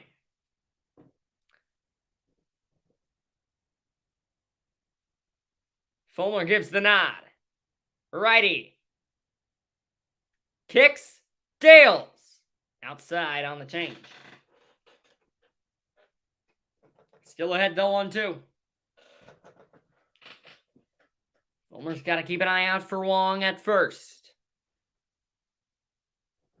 Right on left matchup to Raleigh.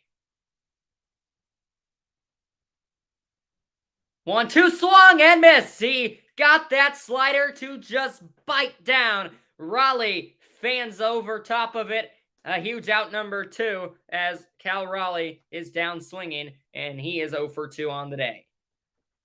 That's a great pitch. Starts in the inside corner, just dives straight down.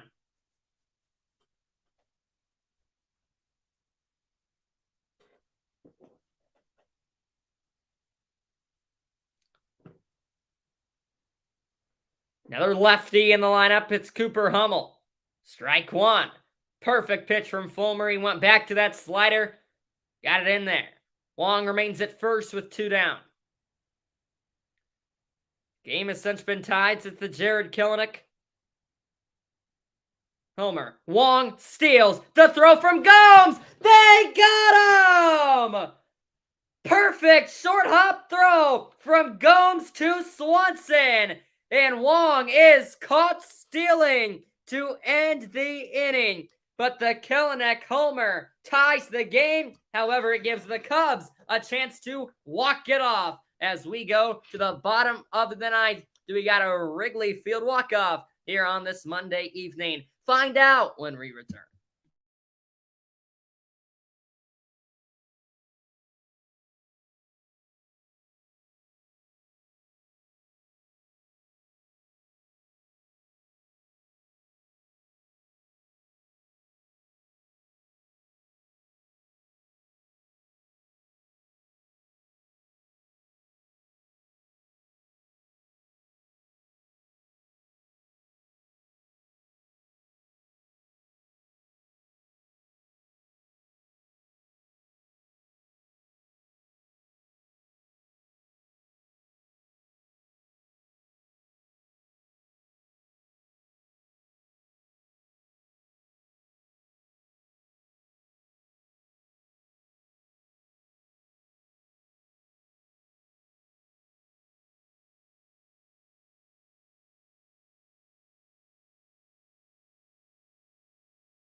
What a ball game to this point, huh?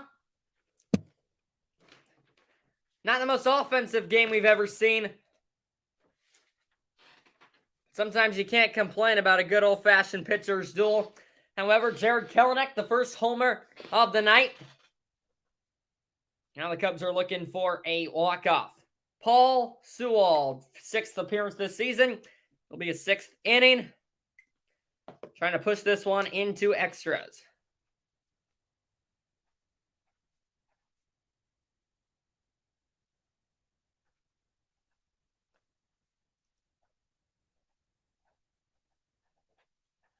That was a huge caught stealing over there at the end of the inning. That helped out a lot. Take out Speed Wong by quite a good margin.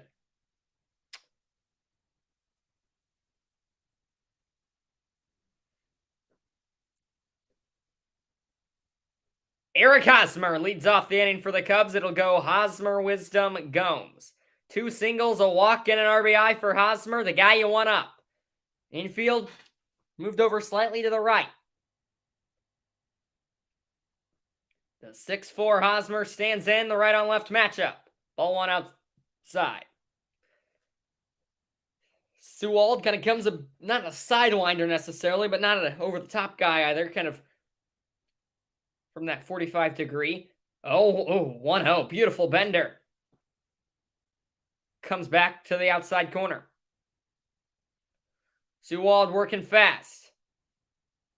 Comes to the plate on the 1-1. Up and outside. Hitters count here for Hosmer.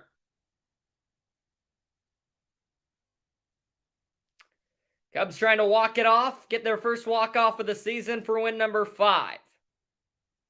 2-1. Low and inside. And Hosmer's 1 ball away from drawing a leadoff walk. Cubs 3-3 at Wrigley this season. Trying to make it 4-3. 3-1. Strike 2. Looks like it was inside. Hosmer turned away from it. K-Zone had it inside. Junior Valentine calls it strike number 2. He missed another one. Oh, dear. Now we do a full count. Huge pitch. 3-2 to Hosmer. Swung on and missed. He blew it by him. Fastball. Right down the middle. Right past Hosmer. Just late. That's all it was. Simply blew it by him. He went with that sharp breaking slider a few times in a row. Finally brought back the fastball right on past him. Here's a guy that's capable of leaving the yard. It's Patrick Wisdom. But 2 flyouts and a strikeout today. Trying to get on the hit board when it matters. First pitch, strike 1. Another fastball that the Cubs take. They have not been all that aggressive early on in counts today. Sewald has done a nice job getting ahead of the 2 hitters he's faced. 0-1 to Wisdom. Fastball popped up. Coming in as the left fielder, Kelenic camps underneath it. 2 down. And the Cubs are not putting up much of an offensive fight here in the bottom of the ninth, 32 away. And it looks like, barring a homer in the second straight, for the second time in 3 games for Yan Gomes, it looks as though he might be playing extras, but never say never. Ground out last time up. He's 0 for 3 today. With a line out for a double play, a strikeout, and as I mentioned, a ground out. First pitch of the at-bat to Gomes. Ball 1 outside on the slider. If we do go to the 10th, it's the bottom of the order for the Mariners. Hummel, Crawford, then up to the top with Rodriguez. Cubs in the bottom of their order as well. Gomes. Strike 1. Man, those are right on the corner. Junior Valentine giving them the benefit of the doubt.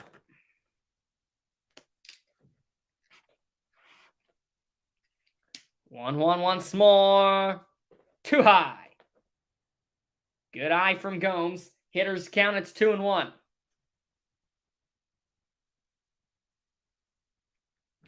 Big pitch. Gomes looking to get a hold of one.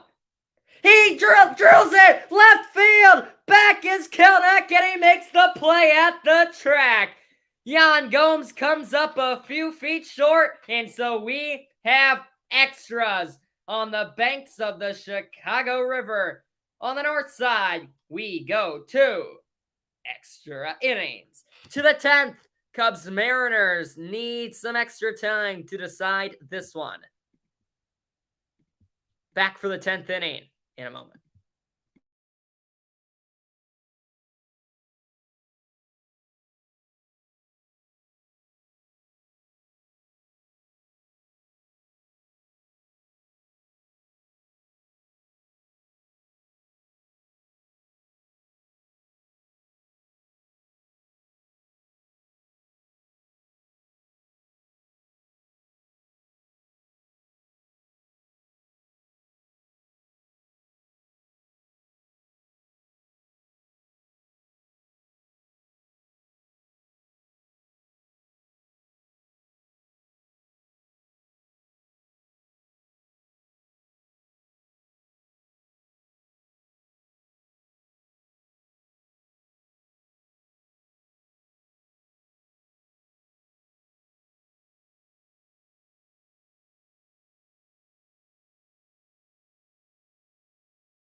Cubs bullpen put back to work as we start the 10th inning. Bottom of the Mariners order due up 8-9, then back to the top.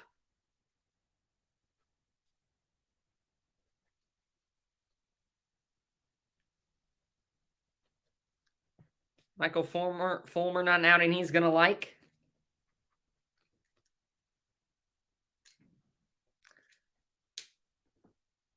As Cal Raleigh will be the guy who starts that second. There's the extra inning runner. And it is Cooper Hummel who was in the box for that Colton Wong caught stealing. But Keegan Thompson is into the game for the Cubs. And he faces the lefty, Hummel. Cubs with no left-handed pitchers in their bullpen. Something that has hurt them today against a very left-handed heavy Mariners lineup. 2-0 to Hummel. Both pitches miss outside from Thompson. Struggled with command sometimes, but when he's on, he is on, and he is a very good pitcher. Cubs very excited about him. 2-0. See that runner at second here in the top of the 10th. Checked his swing, no go. It's a 3-0 count to Hummel. Obviously, if you do walk him, you do have that 3-0. You do have runners on first and second with that force out. But you're also nearing the top of the order, which is somewhere you don't want to go. Big 3-0. Strike one, top the zone. That makes it 3-1. Pitch clock bullet below 10 here. Oh, no, they're going to restart it. Thompson shakes a few times. And now delivers 3-1. That one popped foul, and the count has been worked back full.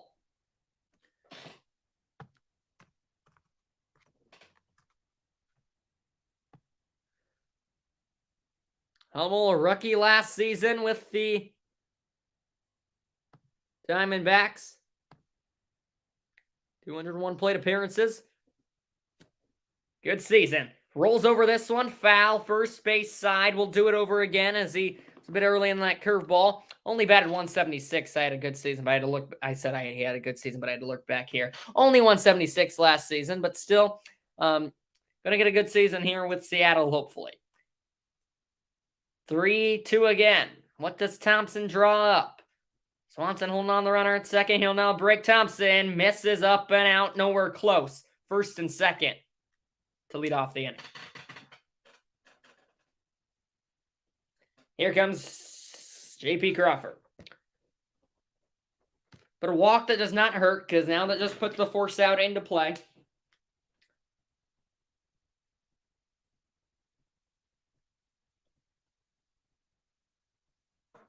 Fielder's choice for Crawford last time. He's in the box for the 4th time now. He'll square to bunt. And instead had to pull back on that one. Corners drew in. But the pitch was a bit too high. Mancini and Wisdom charging if he shows bunt again. Crawford stands nice far off the plate. 1-0. He'll bunt again. Pops it up! But Wisdom can't get over there in time. So it's just a foul ball.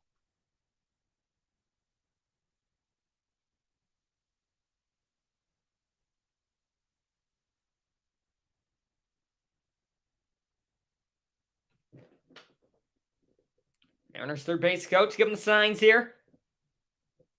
1-1. Crawford, another bunt attempt. Popped it up. Wisdom on the dive. Makes the catch.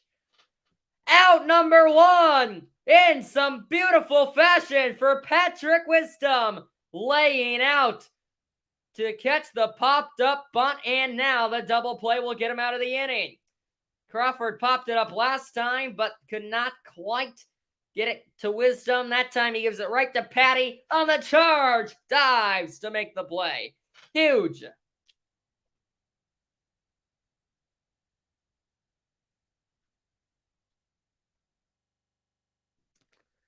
Now, top of the order, Julio Rodriguez. Paul Juanek. At K-zone. No call from Junior Valentine.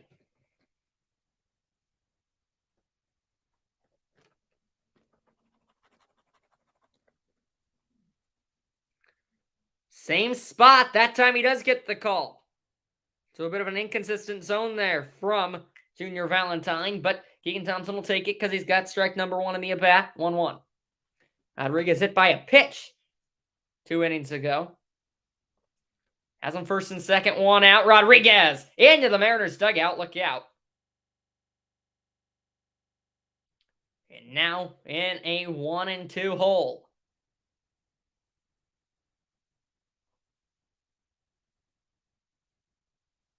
Huge pitch coming up here. 1-2 from Thompson to Rodriguez. Bounce the curveball. Runners stay put. A good job by Gomes to keep it in front.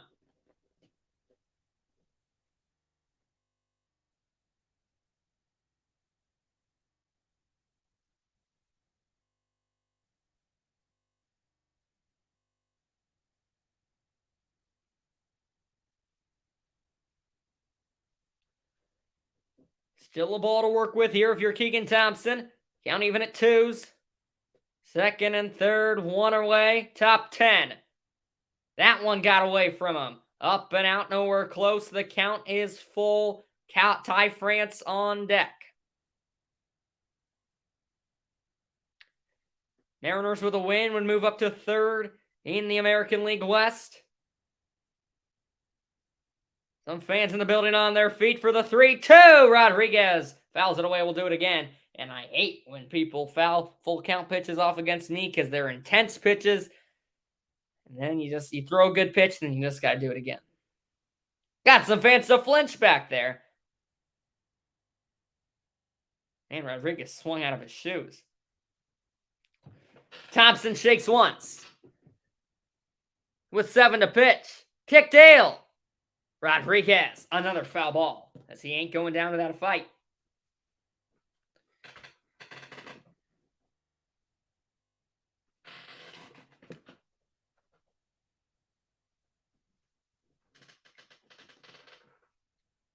They've gone 4-seam cutter. Oh, they took it away. Thompson's 18th pitch already in the inning. Trying to avoid walking, the bases loaded. The 3rd straight full count delivery to Rodriguez. Low and outside in the dirt. And they're loaded for Ty France. Speedster too, so now double play would be hard to get.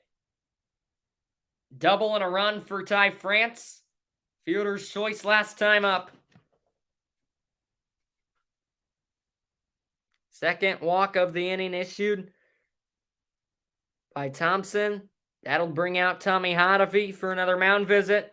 Mancini out to give Thompson, a bit of a pat on the back. Swanson with some communication in the huddle. Need him to calm down here. Attack the hitter. Take his pitches. Now, guy warming in the Cubs bullpen, that's Michael Rucker. Mariners got to like playing the Cubs here. They've played their 7 of their first 10 games against Cleveland, so now they're finally getting some variety here in the interleague matchup, their first of the season. Cubs coming off an interleague matchup against the Texas Rangers.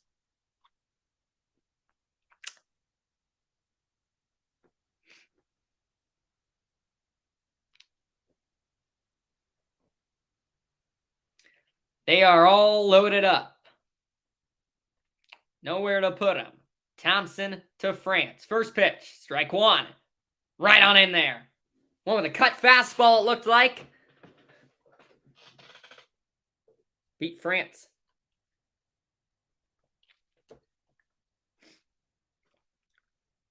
Thompson ahead, 0-1. Another delivery. Strike two, right on the inside and low corner. 0-2. You've got the waste pitch here. What does he go with? I like high fastball. But maybe they like breaking pitch. 0-2. Keegan delivers. Popped up. Right field. It is foul. Even if you catch that, if you're Velasquez, that's a smart play. Because even if you catch it, the runner tags. And he's got his momentum going towards the seats over there. Good job by Velasquez to let that one drop. He probably could have had it over there. Right up towards the netting. But ahead 0-2, you'd rather have your pitcher do it again. And you don't want that runner tag. That's my expert analysis.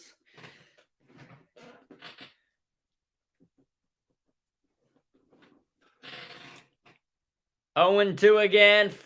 France back in the box. 0-2. High fastball. Not as high as they wanted it. So France is able to get a piece. There's that high fastball I was talking about. They went with a pitch later. France stays alive with a nice healthy cut there.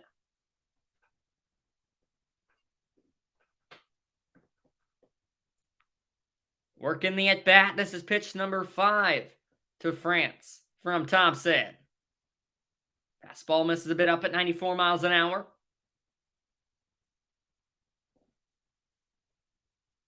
But Thompson's still in control here.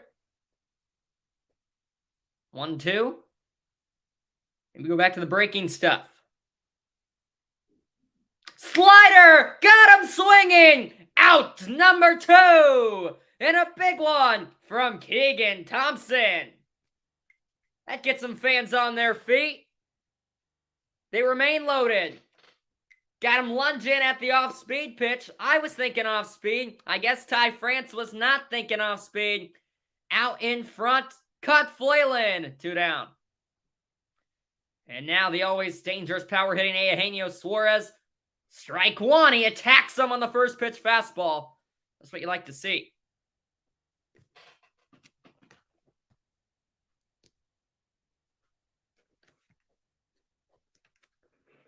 Oh, 0-1.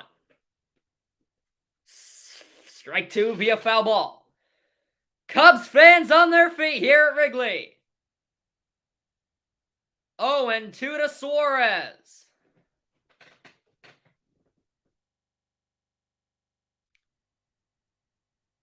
Everybody in the building rises. Thompson kicks tails.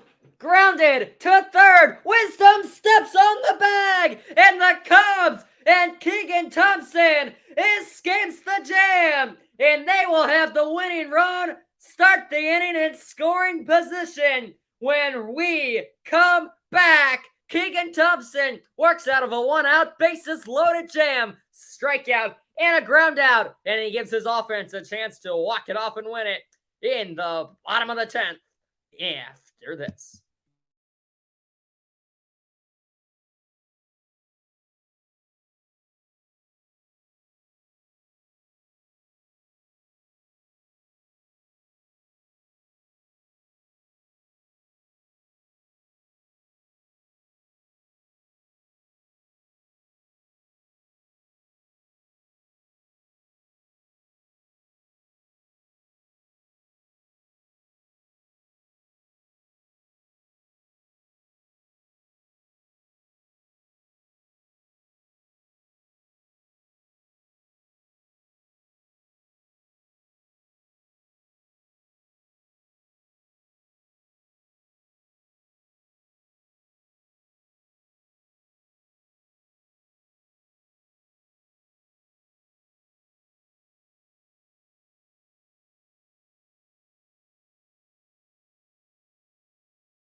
Nelson Velasquez leads off the inning for the Cubs. He came in for Miles Mastrobuoni.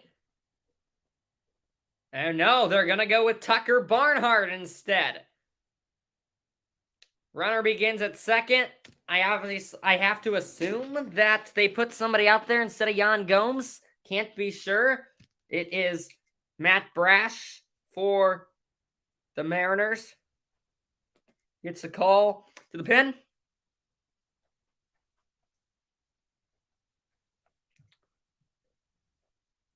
Ready for his 7th appearance of the season. Winning run on second base. They go with Nick Madrigal for Yan Gomes. Tucker Barnhart steps in.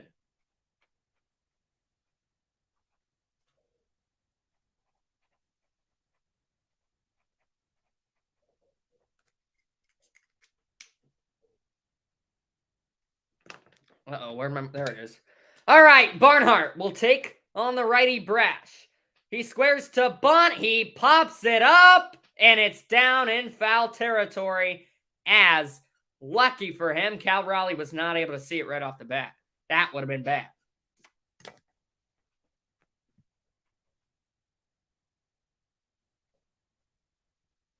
Pop up bunt as leadoff guy? No. Tyler, I'm going to be going to sleep after the stream. Hate to tell you. I'll comment eventually.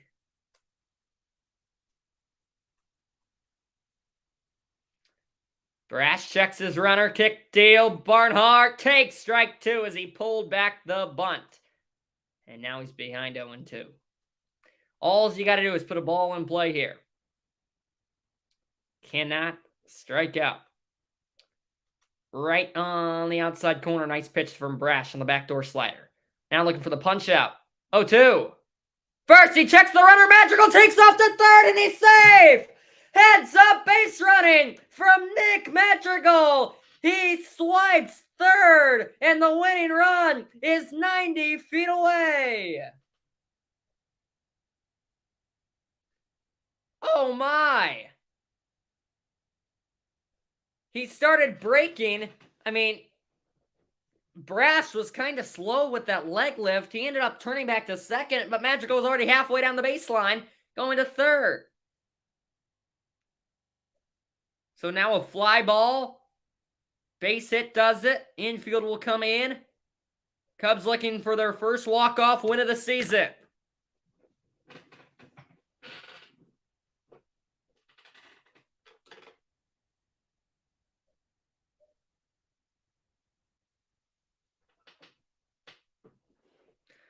Barnhart! That one spiked! Madrigal gets halfway down the line, but then reads it nicely and stays at third.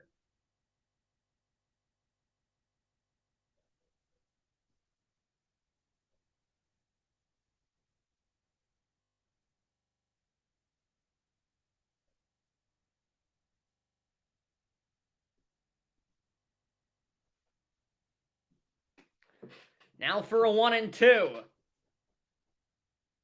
Brash spiked another one. It's 2-2.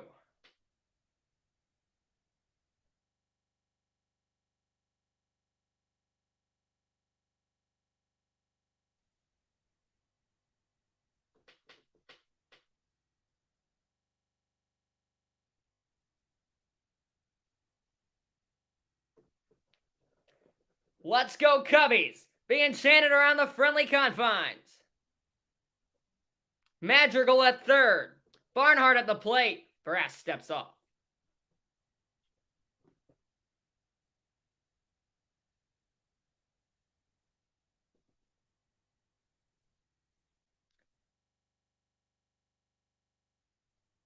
Barnhart looking to be the hero. 2-2 again. Up and out. The count is full.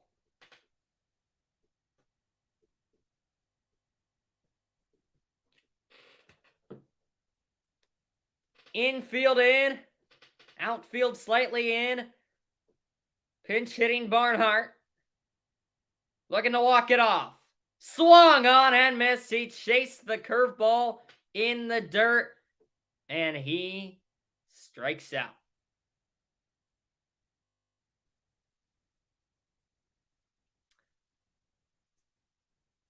chased at ball 4. And that's not what you're looking for if you are Barnhart.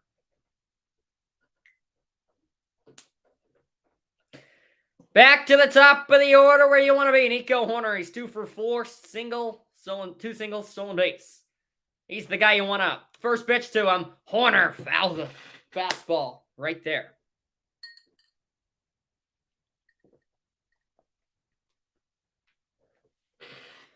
Big hole up the middle. That's where you want to put it if you're Nico. Blackhawks are winning. I saw that. That's good. Except not good. I want to tank and get Bedard.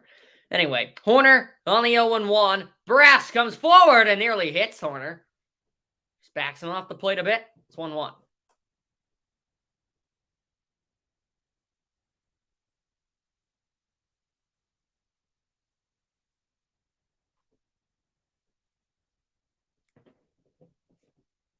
Right on right. Nico fouls it away. And now he has a 2-strike hole.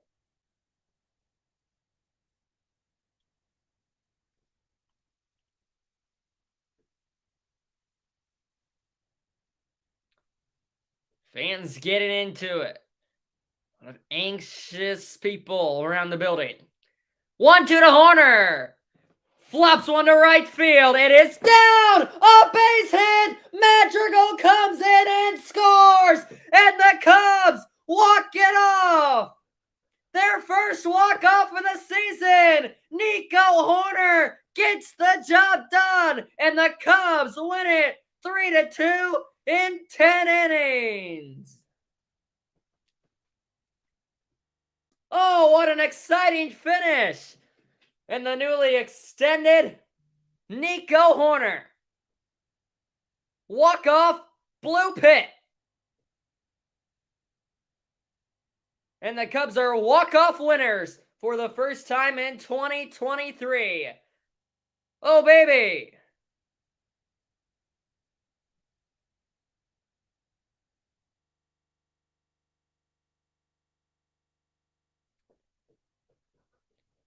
I said this earlier in the game. You don't have to hit it hard. You just have to hit it where they ain't. That's just what Nico Hoerner does. Touches it down right in front of the right fielder, Hernandez, who cannot get to it in time. Off the end of the bat, but it is the third Nico hit of the day. And it brings in the winning run. Madrigal scores with ease. Hoerner's the first Cub to get a walk-off hit on the season. The new lights flash. That's fun. Cubs win in 10 innings. They beat the Mariners, who now drop to 4-7. The Cubs go up to 5-4, and they will stay at third in the National League Central, while the Mariners will stay at fourth in the AL West. Nico Hoerner, the walk-off hero, and he gets the Gatorade bath from Ian Happ. Scott Services Club can't get it done in game 1 of the 3-game set here on the road, as the Cubs win in walk-off fashion, and they are now 14-6 all-time against the Seattle Mariners. Mariners, a team with a lot of hopes, made the playoffs last time for the first time since 2001, lost in the American League Divisional Series. They want to get there again this year, but a rough start, 4-7, and they drop another one here today against the Cubs. Oh, what a ball game for the hometown squad. My Chicago Cubs, they walk off the Seattle Mariners in 10 innings. A great job by the bullpen to hold them there in the top of the inning, and then Hoerner finishes things off in the bottom part. Cubs win. Final score 3-2 in 10 innings. And for one last time, we can say it. Cubs win. Cubs win. Thanks for watching, everybody. And we will see you next time. Let's change that. 3-2. Cubs are walk-off winners in Wrigley. They beat the Mariners 3-2 the final. Goodbye, everybody. See you next time.